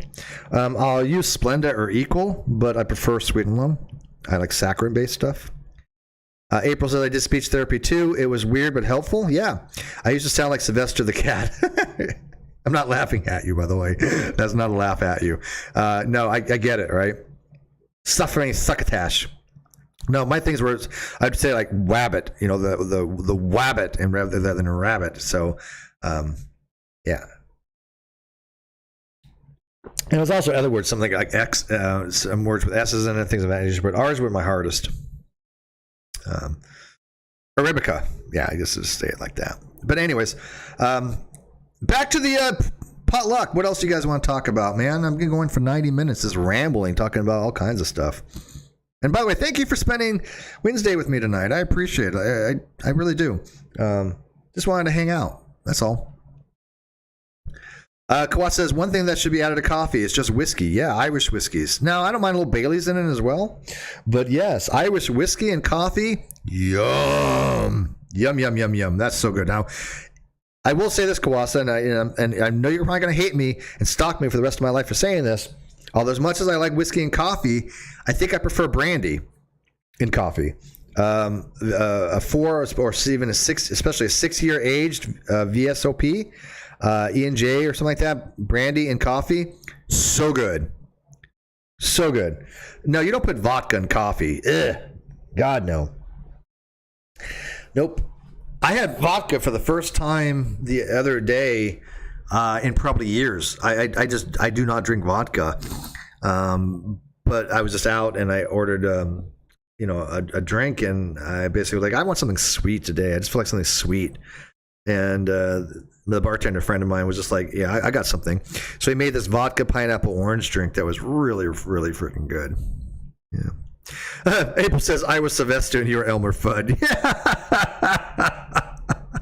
Yeah, pretty much, yeah. Bad says, I'm so glad you went live tonight. Well, thank you. Again, I'm just chilling. as you guys know, like I said, I went back to work, so I have to work in streaming with my schedule. I'll be getting my schedule 2 weeks in advance. I'm still doing, hopefully, atheological a-holes. I'm still doing 3am philosophy stuff on different topics. Still doing the Non Sequitur show. I had to move some things around, though, and I apologize because I know it's going to have been weird this month. My last show on the Non Sequitur was on pronouns with Brittany Simon, which was a really good episode. If you want to check it out. And I'm supposedly, like I said, doing one on Star Wars and Star Trek Friday. I think we tried to make it happen. If it doesn't, I've got something on the 11th scheduled. And then I've got a very special guest. Nobody of any popularity, but just a returning person. I'm not going to spoil it yet because they told me not to put it out there yet. But I think they're a special guest, even though they're nobody of note, nothing like that. No, nobody famous or anything like that. Just somebody that people have asked to come back on the show. And I think that's on the what did we decide on, the 14th? Yeah, I think so. Then I got a creationist translator person coming on to talk about the state of the young creationism. And we got and things of that nature. So, yeah, I'm working around my work schedule as much as possible to have these streams. But tonight, just hanging out, man. Kwa says Brandy Cell is legit nice. Never tried that. Oh, it's so good, dude. Trust me on this. Trust me. I wouldn't lead you astray when it comes to alcohol, man. It doesn't take much. It's not something you want to put a full shot in. I would say get some brandy, like an E&J brandy. It's very, very inexpensive. Just put a capful in, a cup. Just a capful. That's all you need. A capful. And if you really, really want to have the flavor, put 2 capfuls in, depending on your taste. But yeah, it's really, really good.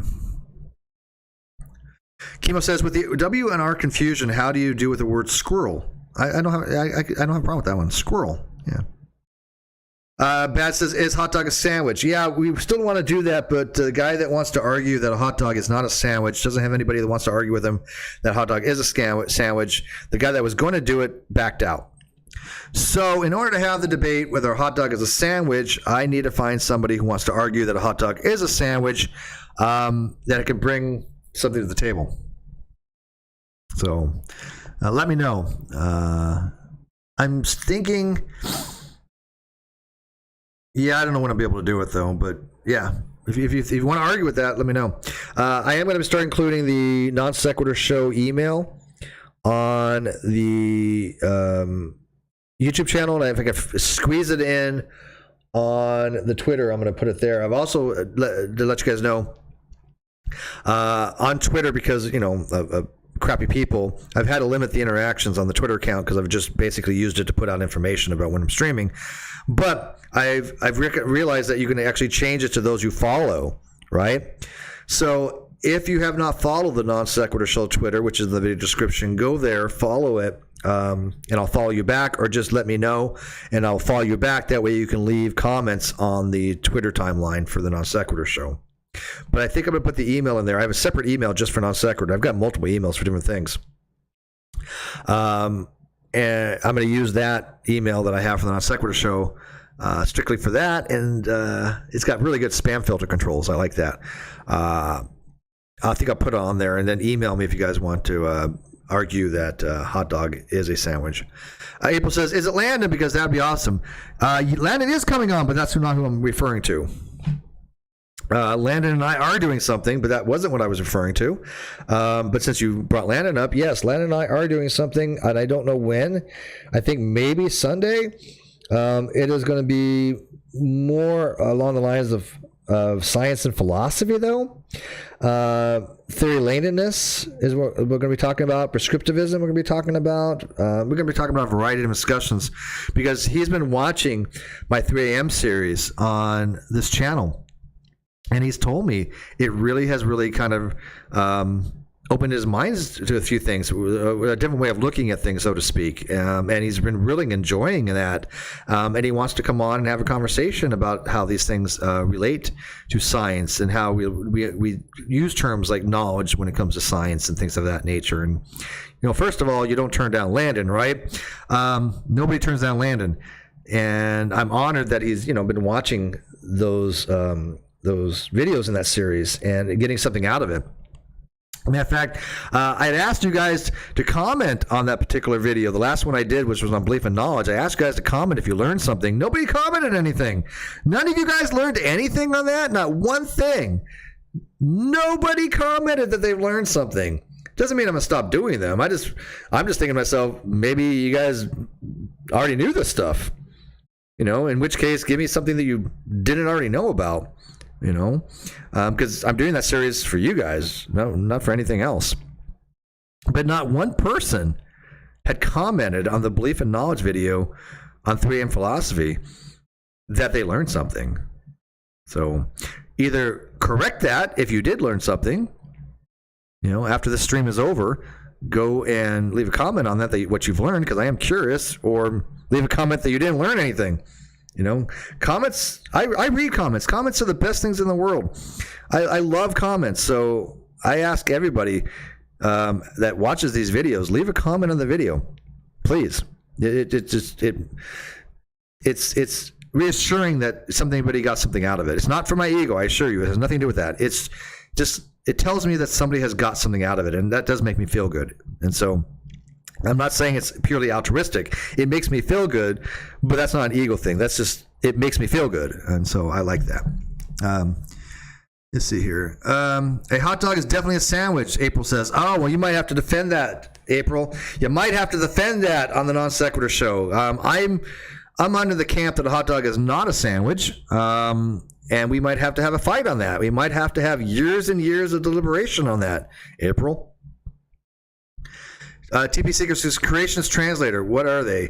Creationist translator is somebody who tries to translate creationist speak in a way that's understandable for the people that don't accept the earth is 7,000 years old. Because some creationists use a very specific language, like theory means guess, evolution means change. They seem to distort things that are in scientific papers to fit their own agenda, right? Bad Wolf says it's a taco. No, it's not a taco. No, God, no. Oh, it's not a taco. What is wrong with you? You're creating food chaos there. That's sacrilege. I love tacos. I'm a tacoholic, man. You know, that's another good topic we should have. Somebody had asked me the other day, hey, Steve, are you bringing back debate roulette? And I'm like, I don't know. I would have to figure out a way to do it, because the person who operated that particular feature is no longer with Non Sequitur Show. But a good topic would be, who has better tacos? Del Taco, Taco Bell, Taco Time? Who has the best tacos? Those are only three that come to mind. Now, me personally, you're gonna hate me for it. I'm a Taco Bell kind of guy. I love Taco Bell's tacos because I think their shells are just better. They're harder. They don't fall apart as much as Del Tacos. Although I will eat a dozen Del Taco tacos in a freaking heartbeat. Matter of fact, after I get done with this stream, I might just go get some tacos from Del Taco. I am serious considering now that I'm thinking about tacos, because I'm wired. I've got caffeine. You guys are hanging out with me, and Bad Wolf has me thinking about tacos now. And Kawasa gave me a super chat, so I can afford it. It's been rough lately. Not pulling in the fundage that I used to, which is fine. It's fine. I wasn't expecting to, with all things considered, and so that's particularly fine. And I'm going back to work, and it's part time, but it's income, right? And plus, I need to get out. Oh my God, I've been cooped up.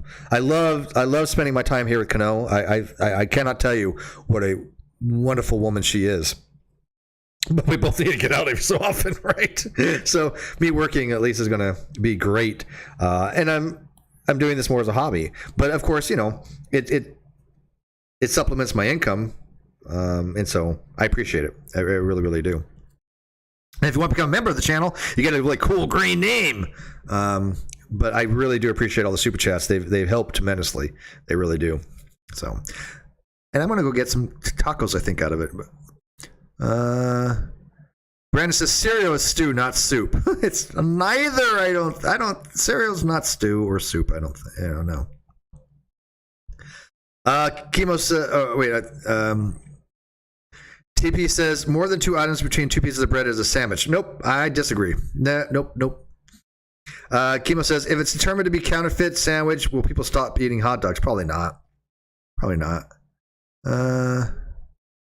It's a taco, Steve. It is not a taco. I tell you what, a bad wolf. I tell you what, go down to Del Taco and say, I would like a taco. And when they ask you what type, say a hot dog, and see how they look at you. See how I dare you to do this. I'm giving you guys a 1 million view video right here. Whoever does this will get a lot of views.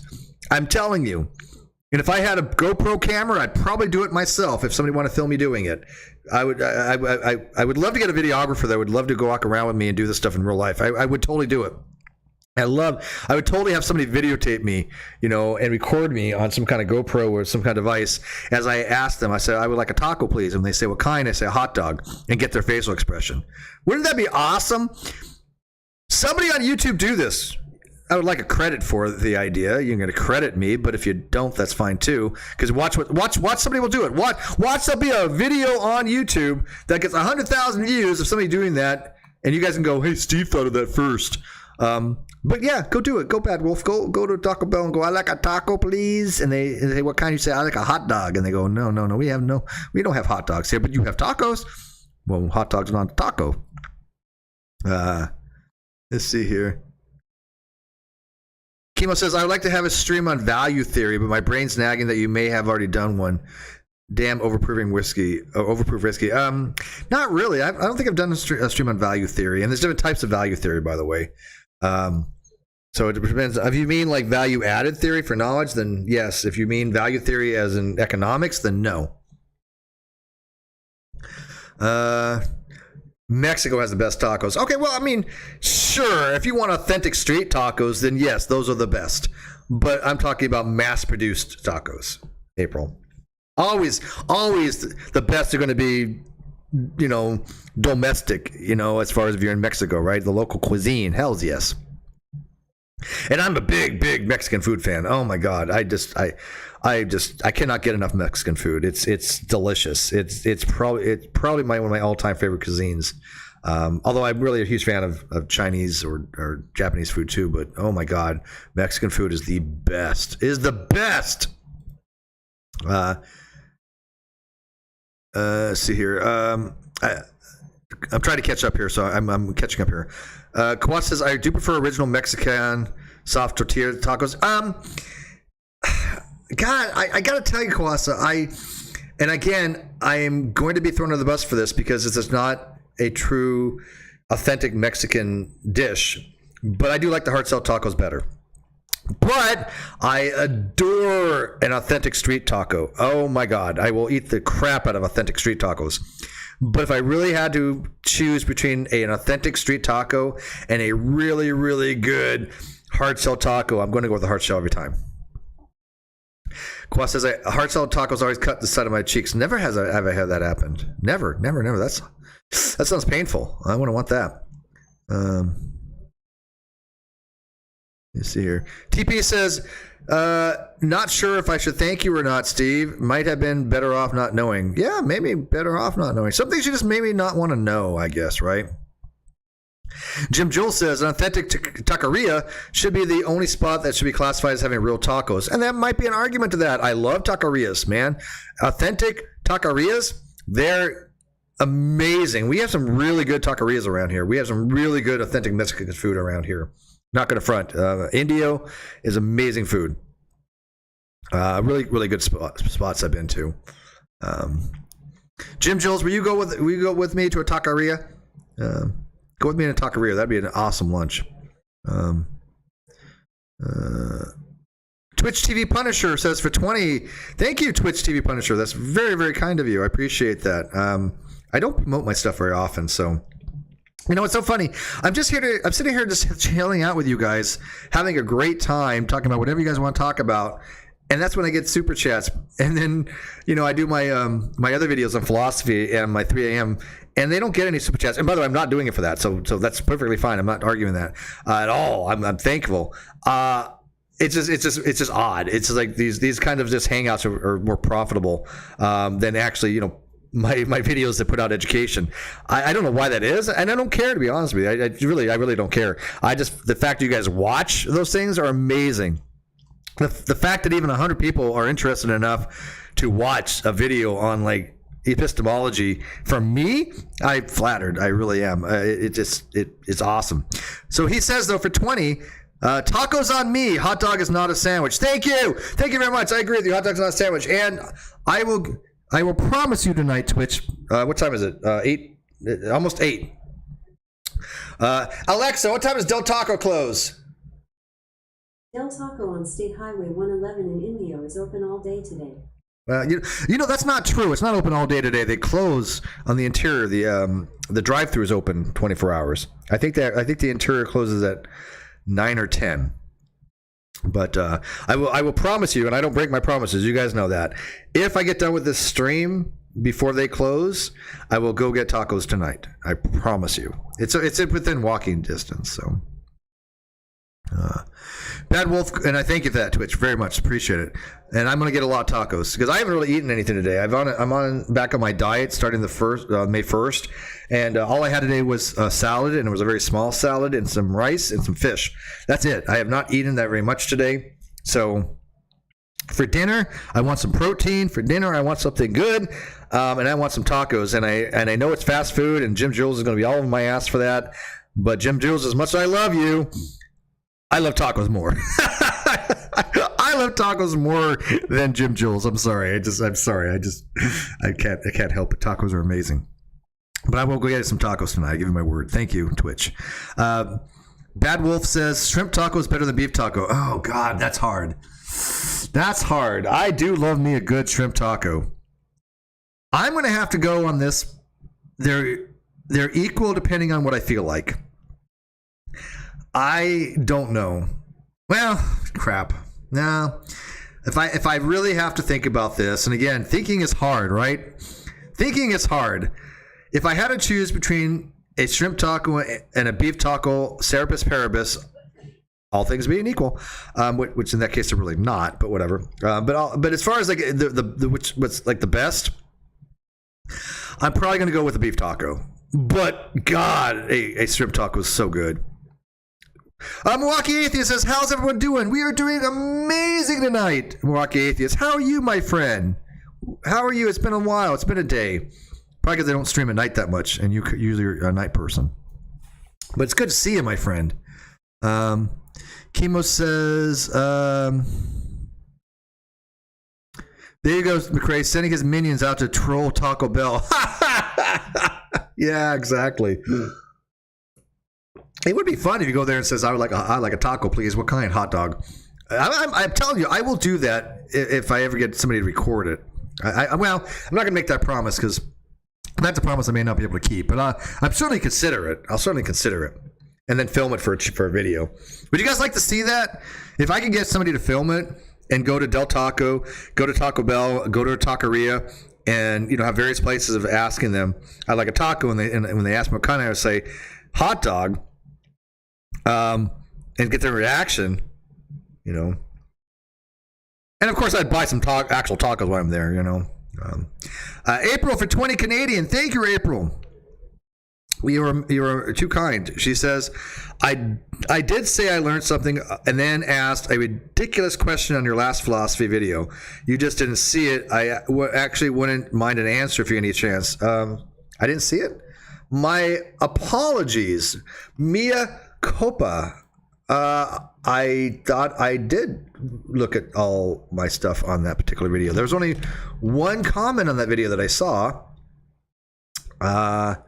And it was there's 4 comments on there now. I'm sorry.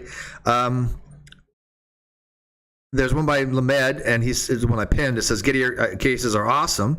And I pinned that one. I'll read these in a second here.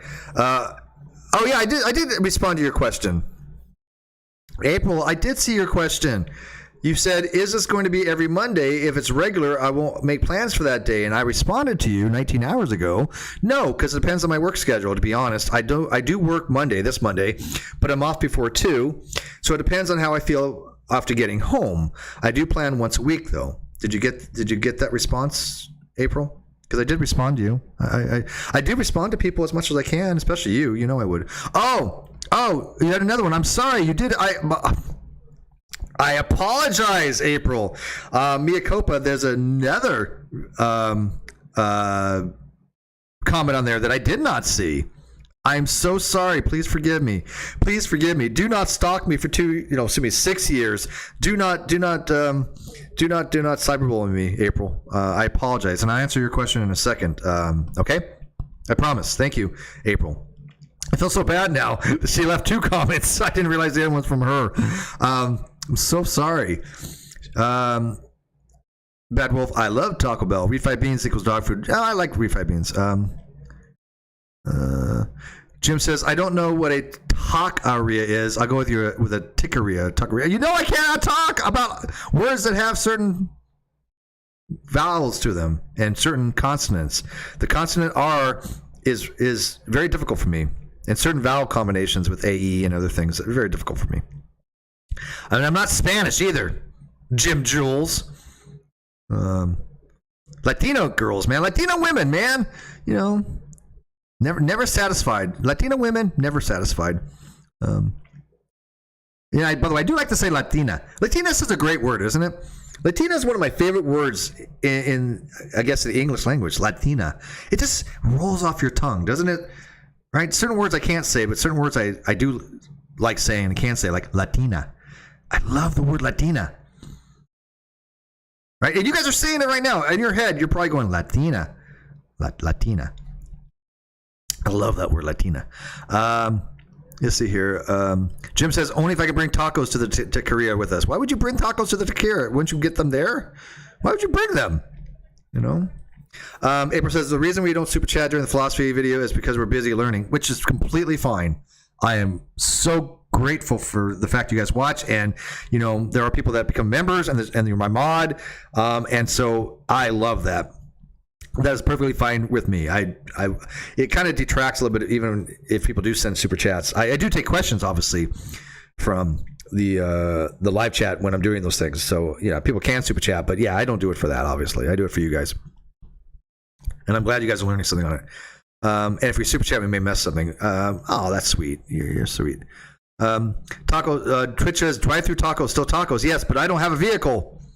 I just got my driver's license a couple days ago, actually. I told you guys a story about me getting my license, and it took me 3 tries. But I did get my license in the mail, but I don't have a vehicle at the moment. I'm considering getting one eventually. If I start getting more hours, because they want me to go management. They want me to go eventually an area loss prevention person, right? An area loss prevention person requires a car, and so if I decided to go, full-time salary or whatever, something like that along the lines, as for an area loss prevention person, somewhere down the line, I would have to get a vehicle, right? But right now, I'm saving money by not having a vehicle as much as possible, and I'm very frugal. You guys know that. But tacos, I'll spend money on tacos. Bad says taco equals life. Bad says $50 if you do it. If I do what? What are you referring to there? Rotfest tenders $2 says I prefer human tacos. Oh, you didn't go there, Rotfeast. Rotfeast, you did not go there, did you? Yeah, you did. You did go there. Oh man. No comment. They're, although I might prefer those as well, they're not as nutritious.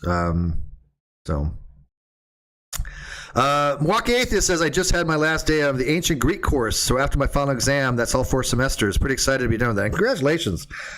You are getting to be a very highly educated individual there, Milwaukee Atheist. I'm very proud of you. You come a long way, baby. There's another question for you. I got that, April. I found your other question. I'll get to it in a second.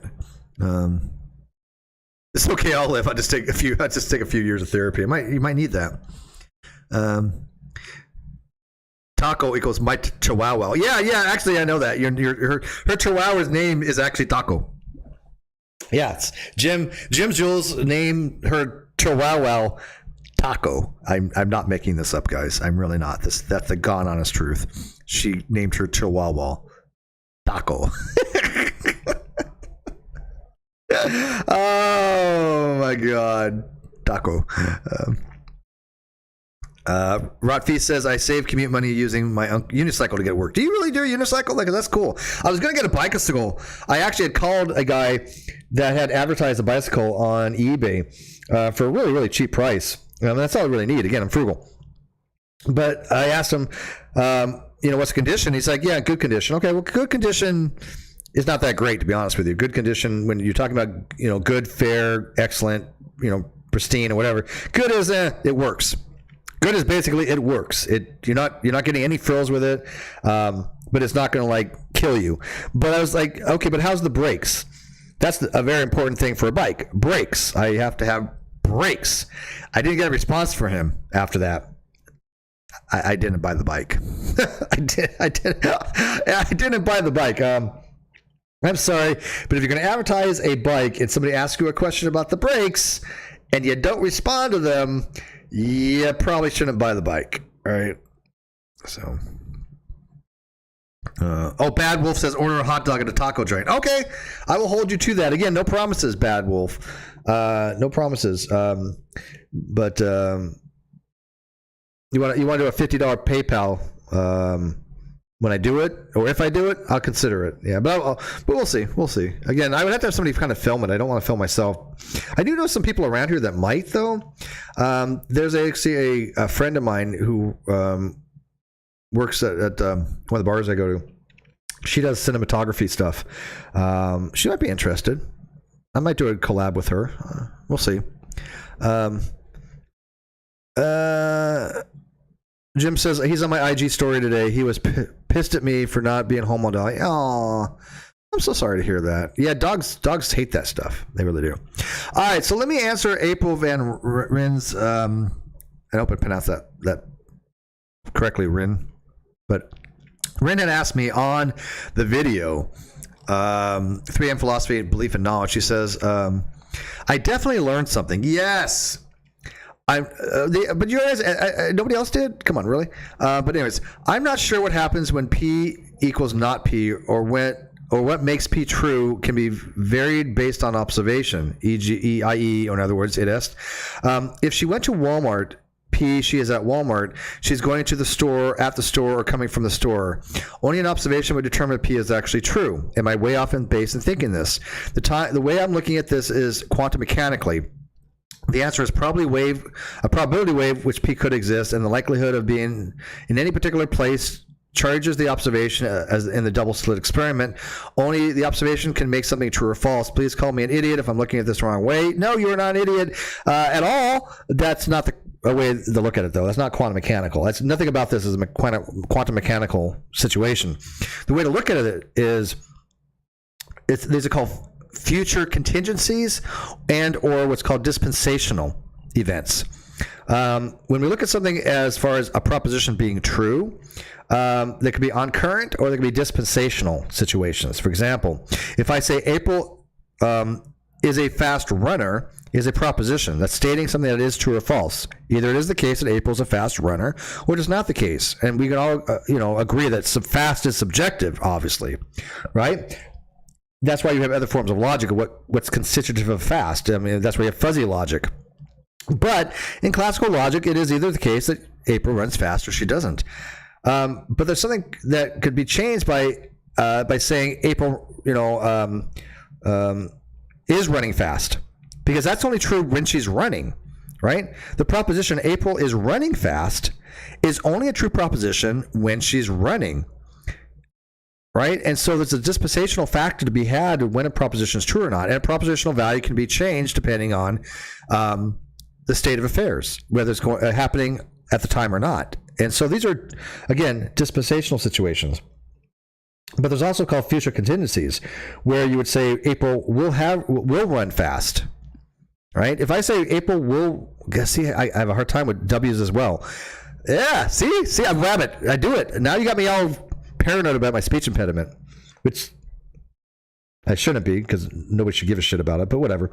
But if I say April will run fast tomorrow, that proposition has really no truth maker to it.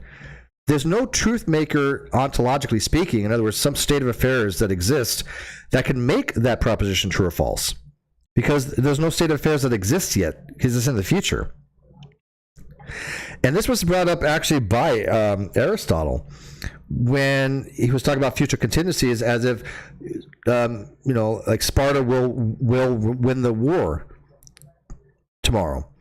A future war, who will win? Well, there's no truth maker to be had there. And so there's other ways of thinking about these logics called paraconsistent or paracomplete systems, where you can have something other than true or false condition. And so one of the issues with classical logic is classical logic doesn't really express future contingencies very well, or doesn't really express propositions that change like that as far as dispensational, right? So that's how I would probably put that to you, April, is that what makes it true is the truth maker that exists at the time. If you are in fact running fast at the time, then that proposition is true. If you're not running fast at the time, the proposition is false. So it is conditional upon that. Because the law of non-contradiction just says that a proposition cannot be true or false at the same time, and the law of excluded middle just says that a proposition cannot be anything other than true or false. But it doesn't say that a proposition can't change given the situations, right? It says, nope, you didn't pronounce it right, but it's okay. Thanks for the explanation. Yeah, Rin, how would you phonetically pronounce is April Van Rin? Is that how you do it? This is super interesting to me. Good. That's what I like. I like things that are interesting to people. I really do. And by the way, I'm going to heart that. I've already answered it for you, so I'm not going to comment on that on the video. But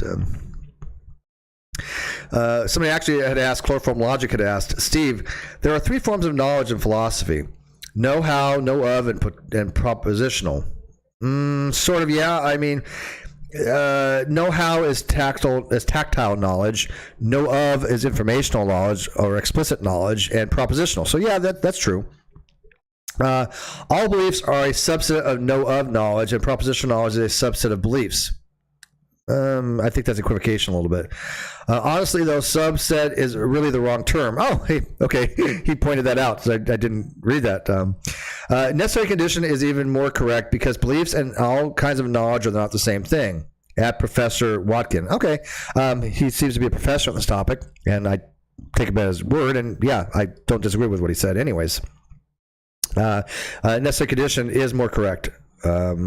Because beliefs and all kinds of knowledge is not the same thing. Yes, belief is a necessary but not sufficient condition for knowledge. So Chloroform Logic, yes, I absolutely agree with you. And I would assume he's a real professor. He is a professor of economics, though, which is fine. I think he's a professor of economics. But anyways, yes. Rotfeast says $5 for $5. Say, quote, even benevolent elephants 3 times fast. Okay, let's try this.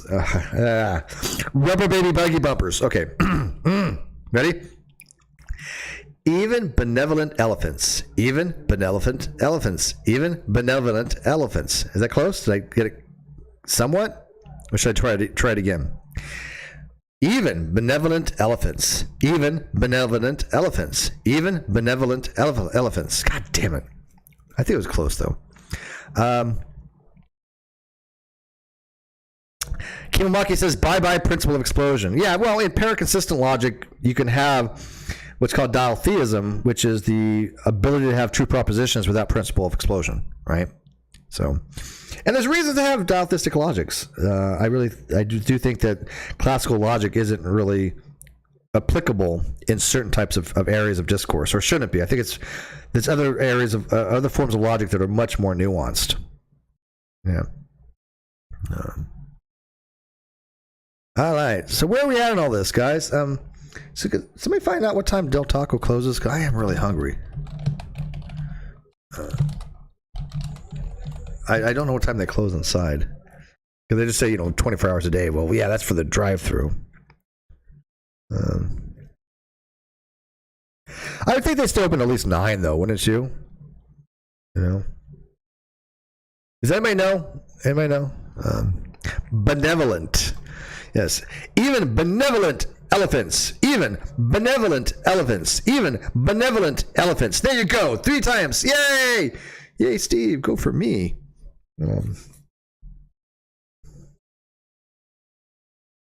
I gotta check my media here. Anything of consequence? No. People messaging me here. Oh, what does this say? Okay. I'm reading my DMs from Twitter. No, I won't out certain people. Yes, but thank you. Yeah. When I record it, I got your message. What does this say?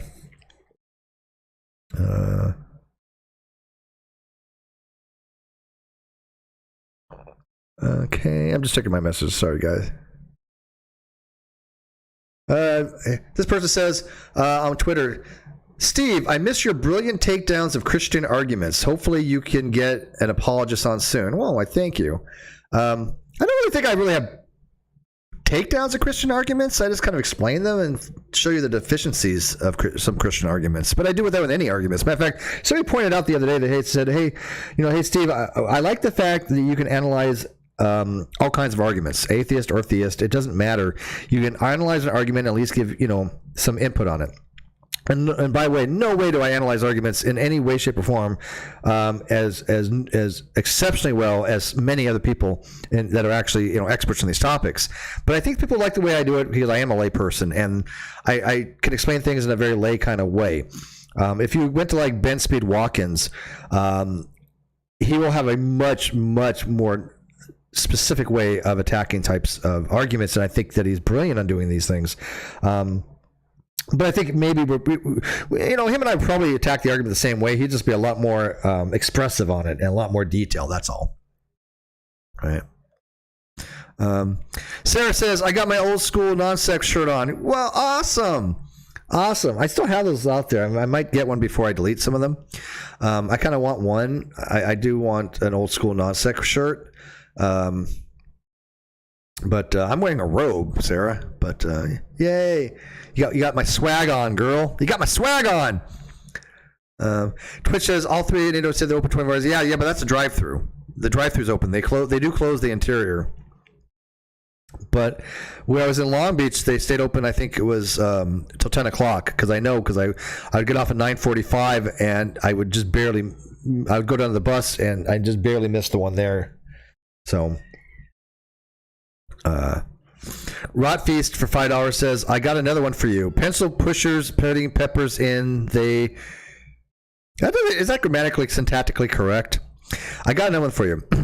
Pencil pushers putting peppers in they pudding parts. Wouldn't it be in there? Pudding parts? By the way, let me ask April specifically.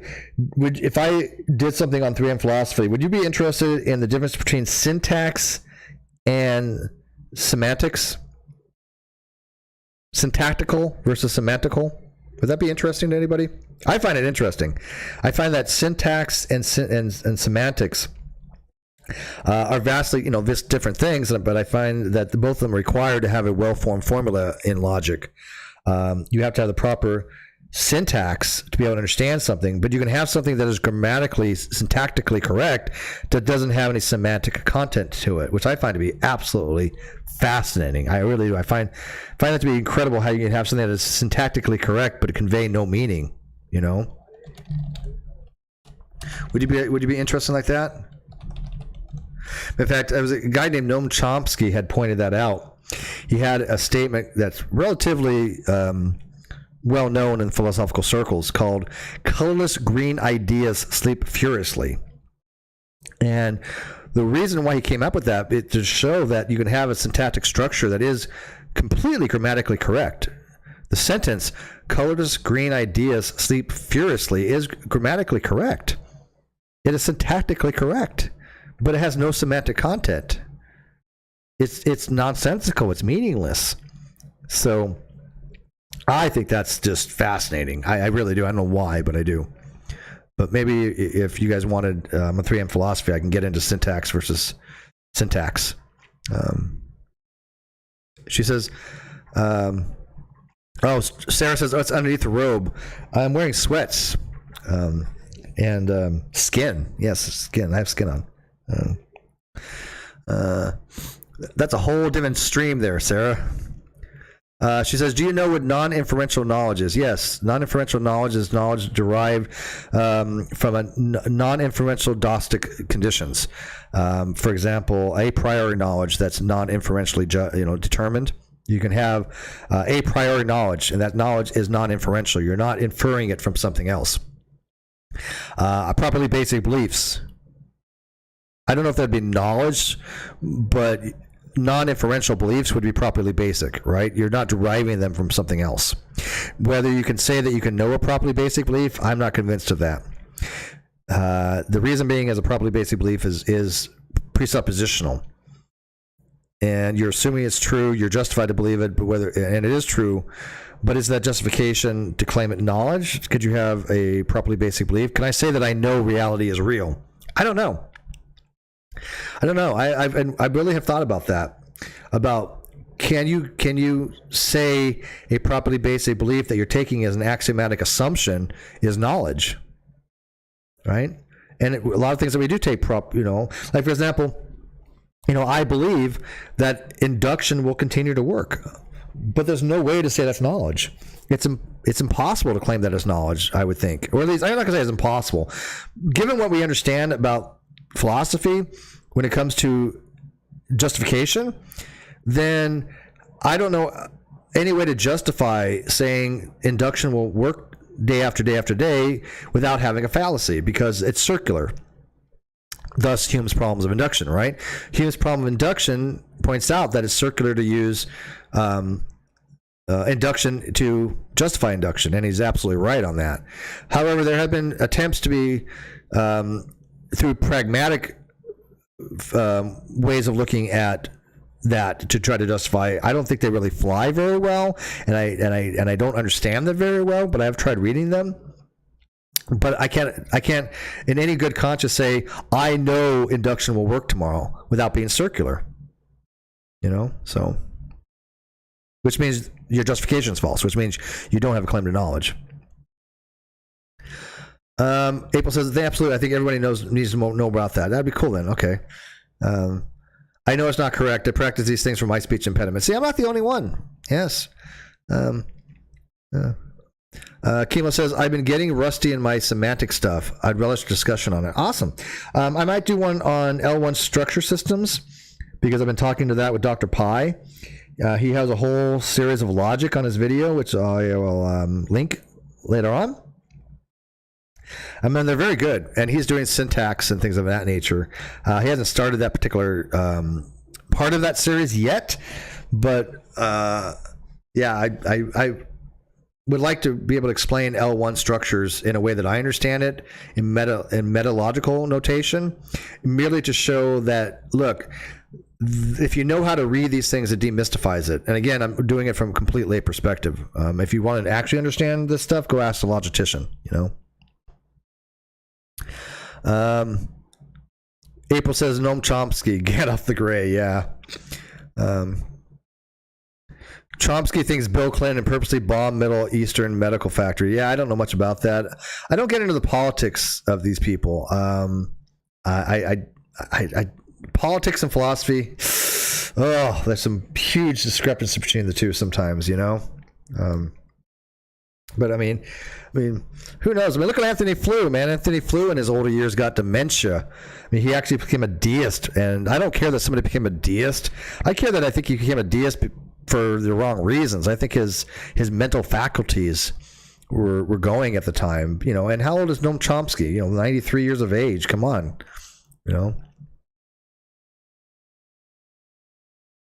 Kimo says, for syntactically correct gibberish, try deciphering James Joyce's Finnegan's Wake. I almost hate myself. I've never read Finnegan's Wake. But I have read Jabberwocky. Yeah. Rotfi says, whenever you make an intellectual statement, just yell science after the end of it becomes correct. Exactly. Science. Sarah says, knowing something without knowing it. KAP, which is the agent knows P, and KAKP, and the agent knows that they know P. Yeah, the way I would read that isn't knowing something without knowing it. That's not how I would read that, Sarah. Oh, she says no, that's wrong. Sorry, I'm trying to catch up here. Yeah, you're right. That's not correct. What you said there is the agent knows that P, and the agent accepts actually that they know P. That's how I would read that. Or at least knows that they know P. That'd be the KK principle, right? If you know P, the KK principle states you know that you know P. So the last one you did, the KAP and not KAP, I would read that as the agent knows P and does not know that they know P, right? Which, by the way, is not as strange as it may sound if you don't accept the KK principle. There are different ways of looking at things in dosastic logic where you can have some all kinds of peculiar shit. I mean, in fact, there's what's called a peculiar reasoner that's based on Moore's law, or Moore's paradox, I'm sorry, that you can state something like, oh, it's raining, but I do not believe that it's raining, right? So you believe P, but you do not believe that you believe P. Yeah, so that's called a peculiar reasoner. So when you start getting into all these different weird other states, you know, epistemology allows for weird stuff. Yeah. But, all right, guys, what else you guys going to talk about? I want to wrap it up in the next 15 minutes because I am going to go down to Del Taco. And if I do, I will post my Del Taco Taco on Twitter. Okay? If they're open at 9 o'clock, I'll post it. If not, I'm going to get something else to eat somewhere. I know the Wiener Schnitzel stays open, but I want to wrap this up by 8:30 so I can go out and get some food. I really don't want the Wiener Schnitzel, but I got coupons for it. Yeah, so high in calories for my diet, though. But I need to eat tonight. I need a decent dinner. Even on a diet, you got to have some proteins, man. So I am going to wrap this up. So I got 15 minutes of anything I want to talk about. It's a potluck, guys. This was fun. This was really, really fun. I'm really glad you guys came out and joined me for this.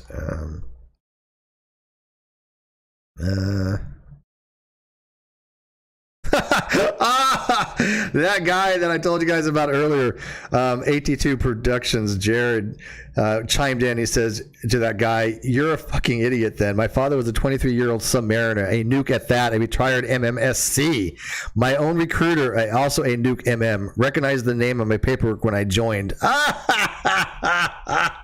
Yeah, this guy was trying to tell me that nukes don't have machinist mates in the freaking engine room. I'm like, oh, good God. Oh, God. He was so serious about it that he didn't know what the hell he was talking about. Oh, God.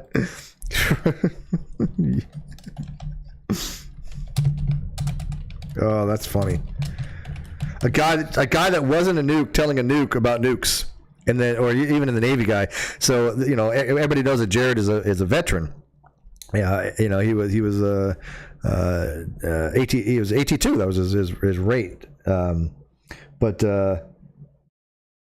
he's like, "You're a fucking idiot." Yeah, well, I mean, what are you gonna do with these people, man? You can't fix stupid, man. You can't fix stupid. Telling a freaking Navy vet, machinist mate, first class, surface warfare, nuke division, that they weren't actually a nuke, because I wouldn't tell the guy what ship I was on, which I was like, well, it's none of your freaking business what ship I was on. But people know what ship I was on. I was on the USS Truxtun, CGN 35. You can go look it up. Kawasa and Bad Wolf, hot dog is a taco. Jeez, no. Oh, we're going to have fights, man. We're going to fight. Boycott says, I came in late. Have you talked about union busting? Oh, Booty Cat. No, we have not, but it's funny you mentioned that because I had chimed in on Twitter on somebody who had said that there's a Starbucks, I think it was in the UK, but there was a Starbucks that had a store that was unionized now. They were unionized. And I was like, okay, what's the advantage here? Why would this help the employees? Forming a union is not all what it's cracked up to be for certain things, especially if you're working at a Starbucks. What advantage do they have? It makes things much more complicated. It makes it more complicated to shift schedules and do swaps and change, and you have to go through everything through the union rep rather than through your management. And all this time, the union is taking dues. You're going to spend a lot more in union dues than you're ever going to get out of having a union, and having 10 times more difficulty getting anything done. I cannot imagine in my life why any Starbucks would want to unionize, and I'm not a big fan of unions. There was one time, all cards on the table, when I was at Circuit City, we were talking about unionizing, and we didn't even have a meeting. Because we felt that we were having to work off the clock, and we had lawyers and even involved in the situation, but it didn't transpire. But in that particular case, we were asked to be basically working without pay. And it's a long story, which I'll tell you another time. Nobody's interested right now. But for the most part, unions are certainly not cracked, what they're cracked up to be for something like that.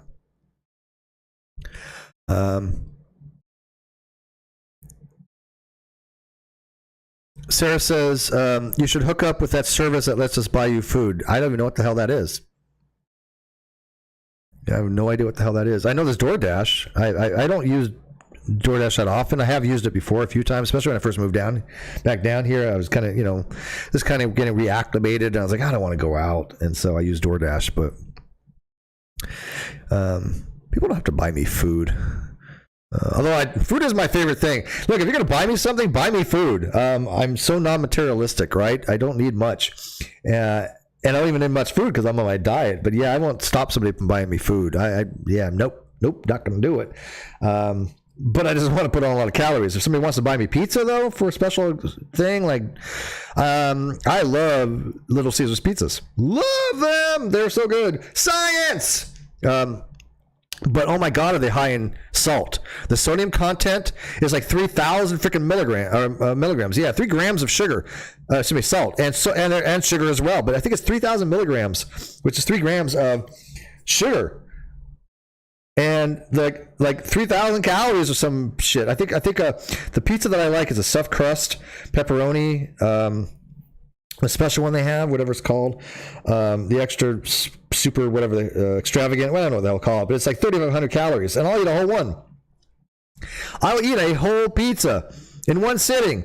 Ask Kano, I've done it. But that's 3,500 calories. That's for me, that's 2 days worth of food in one sitting. But it's so good. Science! I think it's called Treat Stream. Oh, I'll look into that, Sarah. Yeah, I'll look into that. I appreciate that. Treat Stream. Interesting. Chemo says, I don't wear workout clothes because I don't want to steal valor. Okay. Booty Cat says, I worked for Starbucks in 5 years. Their anti-union policies are tight as hell. Which, yeah, I can imagine that, dude. Or, yeah, well, yeah, dude, by the way, dude is unisex, people. I call everybody dude. I call Kano dude. Ask her. So if anybody ever says, I'm not a dude, you're a dude to me. I don't give a shit if you're female, not female, male, non-binary, trans. I don't give a shit. Dude is a expression. It has nothing to do with your fucking gender. Yeah, dude, I can imagine that they have really strong anti-union policies, and how that Starbucks came to. By the way, is that? Did you see me post that, Booty Cat? Did you see my comment on that? I'm just curious. They're offering raises for all employees now, unless you're union. Yeah, well, look, they're going to pay a lot of union dues, and they're not going to get compensated for it. I don't see the advantages. I really don't. My friends, John Park, good to see you, my friend John. He says my friend started a union at a Starbucks in New York. I just can't imagine it. I really can't, man. Sarah says, I'm never buying Starbucks again. Yeah, but you know what? I'm not going to not buy Starbucks, but I got to tell you, Starbucks where I'm at, expensive. Oh my God. I think a venti is like $7 freaking, dude. Nope. I still have coffee. A friend of mine, the producer for Agree to Argue, had bought me a coffee maker for doing the show. A really nice coffee maker. But she also bought me 2 things of Turbo 3 times coffee, and I'm still on my second one because I'll mix it in with other coffee that's cheaper that I happen to like, like the off-brand kind of stuff like Winco. And so I just kind of mix them together. And so I still have it. And it's the other coffee I get, pennies on the dollar compared to freaking Starbucks. I mean, if I spend $7 for, coffee, it'll last me like forever rather than one venti from Starbucks. Yeah, not going to happen. I ain't paying $7 for a coffee, people. I don't give a shit. If I even made $1 million, I can't imagine paying $7 for a fucking coffee. That's just blows my mind. That's unreal. Ridiculous. Sarah says, hook up with me, treat stream. I will buy you shit to eat. Okay. I would say, can I hook up with you too, Sarah? But she's, this is to say I'm not her type. Is to say that. But she knows I love Sarah. Sarah's amazing. And I would never hit on Sarah, but I do adore her. She says it's so bad it's good. Okay, really? Okay. Sarah says, I'm a good girl that wants to do bad things. You are not a good girl. Okay, well, yeah, you are a good girl. And you do bad things. This is true. Yes, this is definitely true. Let's see here. What is it called? I really wanted to go to Del Taco. I got to wrap this up. And yes, if you guys don't know, Sarah is gorgeous. I'm telling you, just stunningly gorgeous. And she has a personality to match, And I don't mean that necessarily as like she's super nice. She's really not, which makes her really attractive. It's weird. But she's super smart. I mean, like, oh my God, is Sarah smart? And I'm a sapio, so. She says, dude, when I went to go buy 2x4s for a raised bed, it used to be $5. It's $12 now. What the fuck? Yeah, yo, dude, I know. Rite Aid went out of business here. Well, they moved. I know they went out of business here, but they moved. They closed down the store here. But before they did, something that used to be like $3 is now $6. Something that was $5 is now $10. Think of chocolates. It was like $8. Some of them were $16. I swear to God, they were $16. It was $15.99 for some chocolate stuff. Science. Yeah, it's ridiculous. It's absolutely. I don't buy fuck all nowadays. I can't afford it. I can't afford shit. I'm not paying $12 for shit that used to be $5. It's a matter of principle, even. I can't do it. No. There's the Arizona iced tea stuff for 99 cents, which is really good iced tea. I happen to really do like Arizona iced tea. The only problem is 50. I think it's like 50 some odd grams. Was like 54 grams of sugar. Super high in sugar. So one is enough for me. In a very long time. Just one Arizona iced tea. But dude, they make so good product. Arizona iced tea is amazing. But they're like, we're not going to raise prices due to inflation. They haven't raised prices in 30 years. They just have lower net profit. But there's been stores out there that'll put stickers on there and put it on for $2. It's like, no, I wouldn't buy that in a matter of principle. You took something that's 99 cents and the company refuses to raise their prices and accept that they're going to make a lower profit, although they probably don't in the long run because they sell more volume. It probably has gone down somewhat, but they sell more volume because they sell millions of cans a year. But you got some store that's going to slap a label on there for $1.99 price sticker and raise it in-house? No, that's bullshit. I would never pay that. I would never give them $2 for that, even if I love their product. And I'm not bashing on Arizona. I'm bashing on the store that does that. I boycott that. That's wrong. And then there's knockoffs of Arizona too, charging $1.29. Nope, not going to pay $1.29 for something that should be 99 cents in a matter of principle. Damn it. Oh, I'm ranty today, aren't I? Wow. Science! Booty Cat says, yeah, our DM rolled through our store after another store in our district breathed the U word. Yeah, you mentioned the word union in stores. Oh, man, shit happens fast. The store got shut down completely, and she threatened to do the same as us. Yeah, well, you know what? I can see why that happens. There are certain stores that, yeah, you threaten union, bye-bye. I would probably, as a store owner as well, would. Not that I'm against unions for that reason. I am against unions, but it's as an owner, unions don't do anything for anybody but themselves. Unions do things for unions. They are all about getting those union dues. They don't give you any more bargaining power. They don't. All of a sudden, it's not like magically, oh, unions are going to make all these things happen. No, they'll promise you everything, but they're not going to deliver on any of it. No, they don't have to deliver on it. Once you sign those union cards, once you get a union in, which is very difficult to get them out, but once you get a union in, you've just lost a lot of stuff, because yeah, you might have more collective bargaining power, but you have no individual bargaining power. Everything's now done through the collective. You've lost your individual ability to do anything directly through management. And by the way, I have 20 years of management experience, people. 20 years of management experience. People may mock me all they fucking want, but I have been everything from a sales associate to assistant district manager. I've been an operations manager. I've been a customer service manager. I've been an assistant store manager. I've been a store manager. I've run the gambit in retail. I have a lot of years of retail experience. I've seen a lot of things.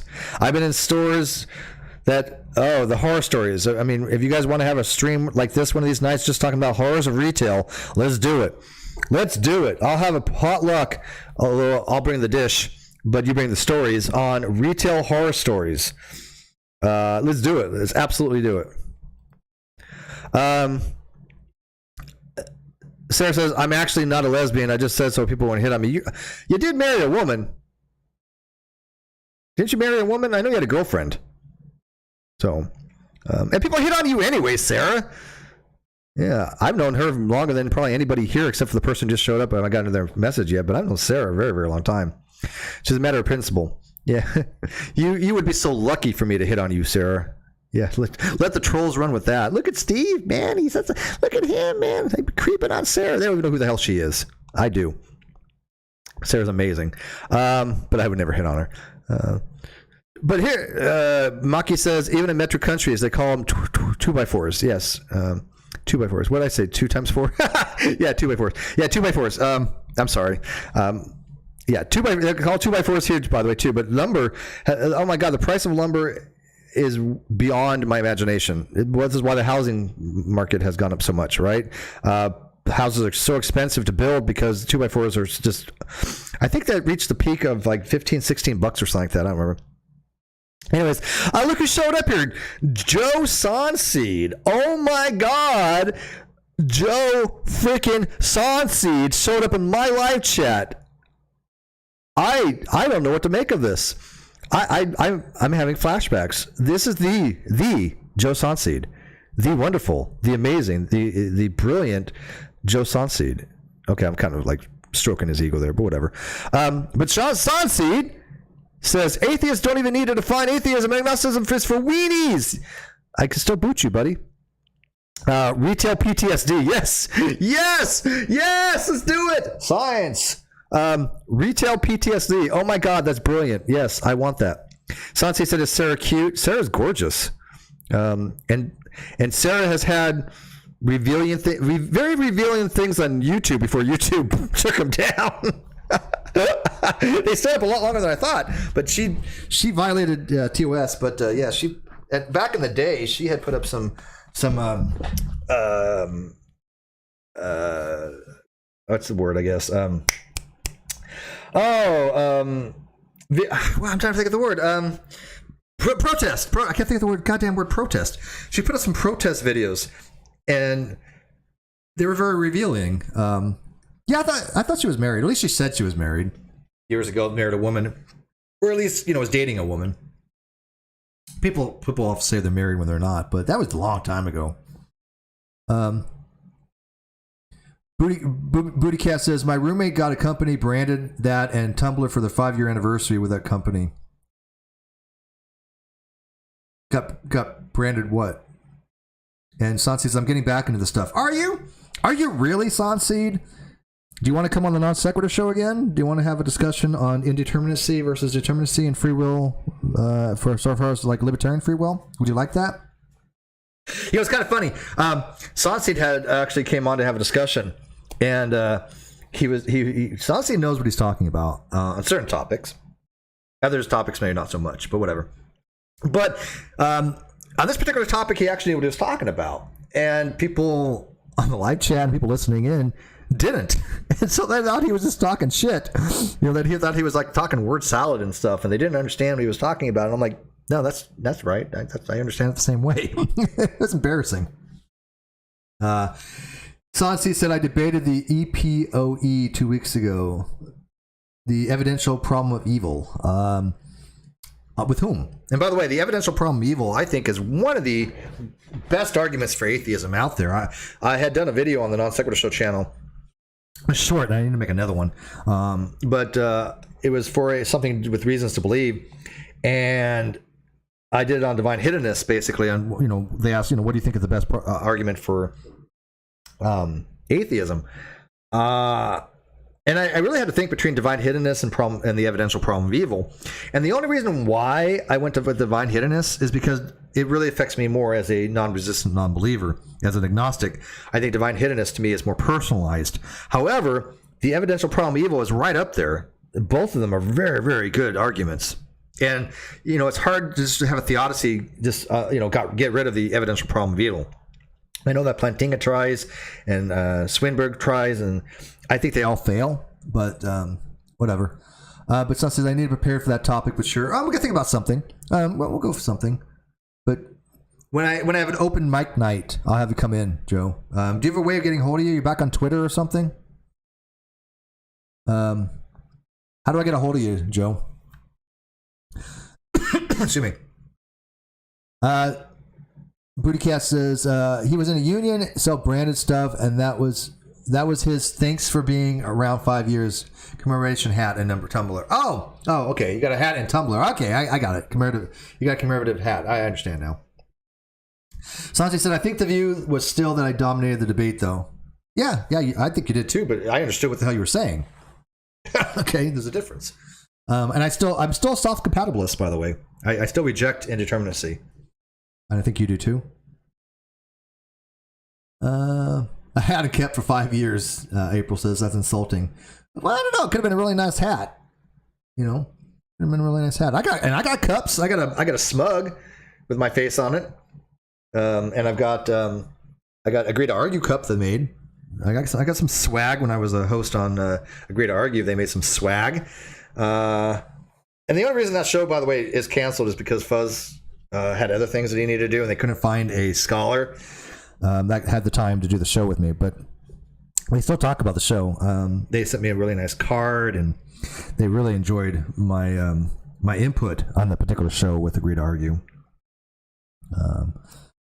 I just talked to Fuzz not too long ago. He's like, dude, we got to hang out. And I'm like, yeah, I'd love to hang out, man. What do you want to talk about? I got some stuff I want to bring up to him when it comes to... I know that Dr. Nathaniel Jeanson had put out a new book called Traced, I think it's called, and I haven't read it. I tried getting through his other book. What was it? Something Darwin. What was it? What was that book that he wrote? Read something Darwin. I don't remember. God damn it. What was Jason's book? It doesn't matter because he talks this as a high level anyways. But, you know, I've been talking to biologists that have read the book, and they've given me exactly why, you know, the errors that Jeanson makes. And even though I don't understand the technical specificities of the topic, because it is at a PhD level, I don't claim to understand the specificities by any stretch of imagination. The overall concepts, it's easy to see why he made them. It's easy to see that he's BS people. The overall concepts are enough that any layperson go, yeah, he's just full of crap. But, you know, he does it in such high language that it makes it sound like he knows what he's, you know, talking about, but he knows he's full of shit. I absolutely think that Jeanson knows he's full of shit. The mistakes he makes are just, I can't accept that he doesn't realize they're mistakes. Sansi said this guy named Christian Idealism. I think I recognize that name. Is that guy? Does he think we're living in the mind of God? Is that the guy? Sansi said the hiddenness problem is better, but not great for presenting in great context. I can see that. Yeah. So that's a no, Discord or Facebook, I guess. Do I have you on Facebook? I have you on Discord, but I seldom use it. I don't know if I got you on Facebook, do I? Let me see here.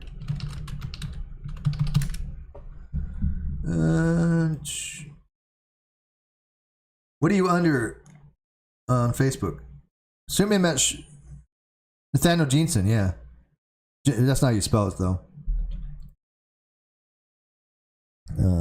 Shoot me a message on Facebook so I can have your contact information. I was near that I get a hold of you on Discord if I needed to, though. Sounds said the other thing was the pastor was not there to debate what I was debating. That's true. Chemo, I got a silver watch and a silver beaver paperweight, and then when I retired. Canada, man.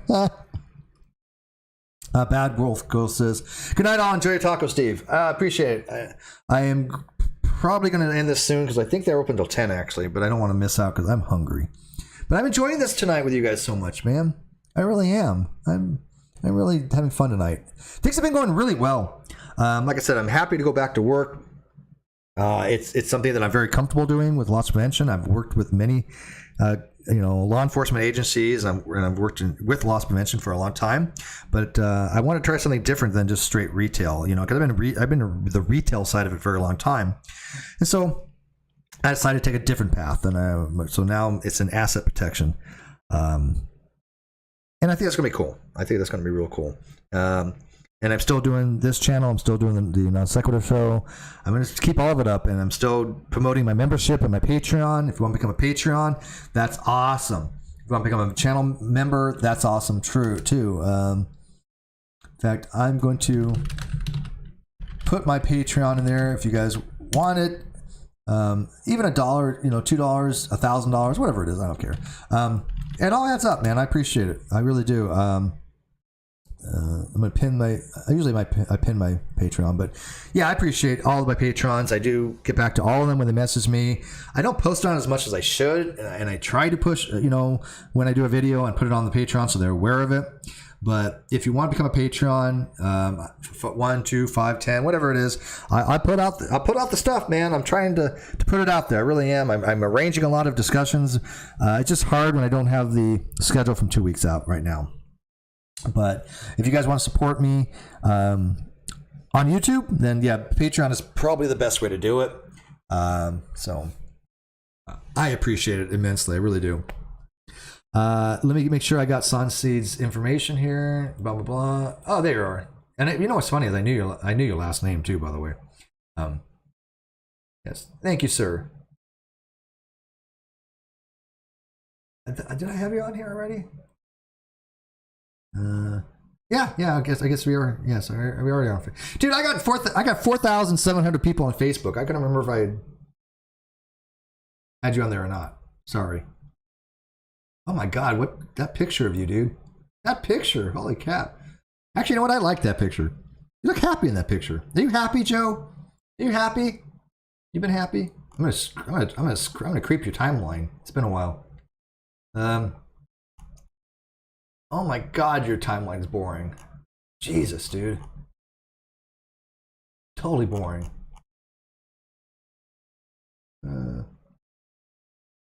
Oh, you're talking about Alexa in this one. Hey, you want to hear something, Joe? Hey, Alexa, what's the definition of atheism?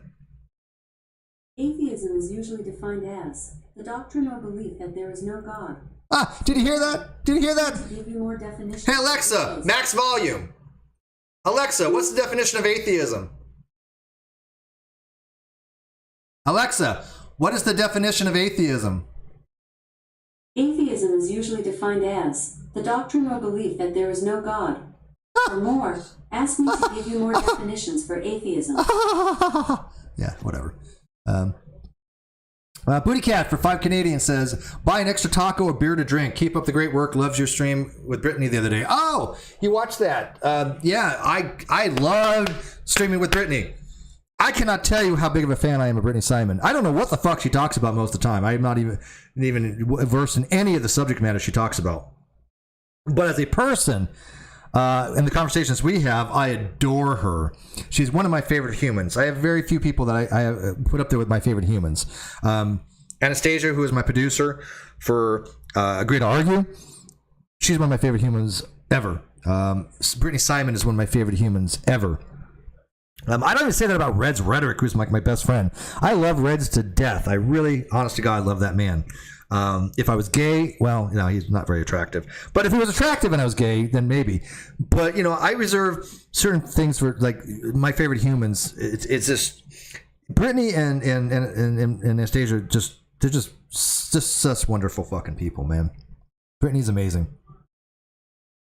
All right, take it out, Joe. I appreciate it, man. Oh, you lost 20 pounds light. You're 20 pounds lighter. Awesome. I lost 20 pounds too over the last couple of years, and then I put on about 5 pounds just recently, since I moved back down here 4 months ago. And that's why this month, starting on May 1st, I was like, no, I got to start cutting back. And I've dropped 1 pound so far since May 1st, which is 4 days. So I'm trying to do about a pound and a half a week. But tacos sound amazing tonight. I got to have some tacos. Sansi said, I remember when we asked Siri what she thought about the kalam, and it got all dismissive. I don't remember. Alexa, what do you think about the kalam cosmological argument? I don't know that one. Well, start studying more. We could have a stream, just ask Alexa stuff. That would be fun, too. All right, guys, I am going to wrap it up. Thank you for that, Booty Cat. I'm going to go actually get some tacos now. And if they're still open, I promise you, I will post a picture of my tacos tonight on Twitter. So follow me on Twitter. It's in the video description, my Twitter link, and also the Non Sequitur Show link. Follow that. Become a Patreon, because I'm going to start pushing my Patreon more than anything, because I just haven't in ages. And, that's the best way to if you want to, like, help me out as a YouTuber, it's Patreon. Or become a channel member. That's, either or. And then I'll look into that for Sarah for that food thing, because that does sound kind of cool, actually. Okay. What was the name of it again? Sarah, I'm going to log off. But what's the name of the food thing again? What was it? I forgot the name of it. What's the food service stuff? Feed me? Stuff my face? Is that what it's called? Stuff my face or something? It was something food, wasn't it? Oh my God, I'm getting old. My memory's hot. Buy me food. What's it? What's the service called? Oh, I'll ask her later. I got her on YouTube. On Twitter. Although I don't think she checks her Twitter that much. And I'll look through the live chat again. Oh, Taste Stream. Thank you. Okay, Taste Stream. Got it. Thank you, Booty Cat. All right, guys. Thank you for watching this. I appreciate it again. You guys were hanging out with me tonight, and that was awesome. Oh, Tasty Stream. Okay. Yeah, one or the other. I'll get it from her. I think it's Tasty Stream.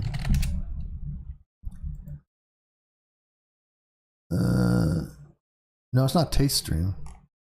What is it?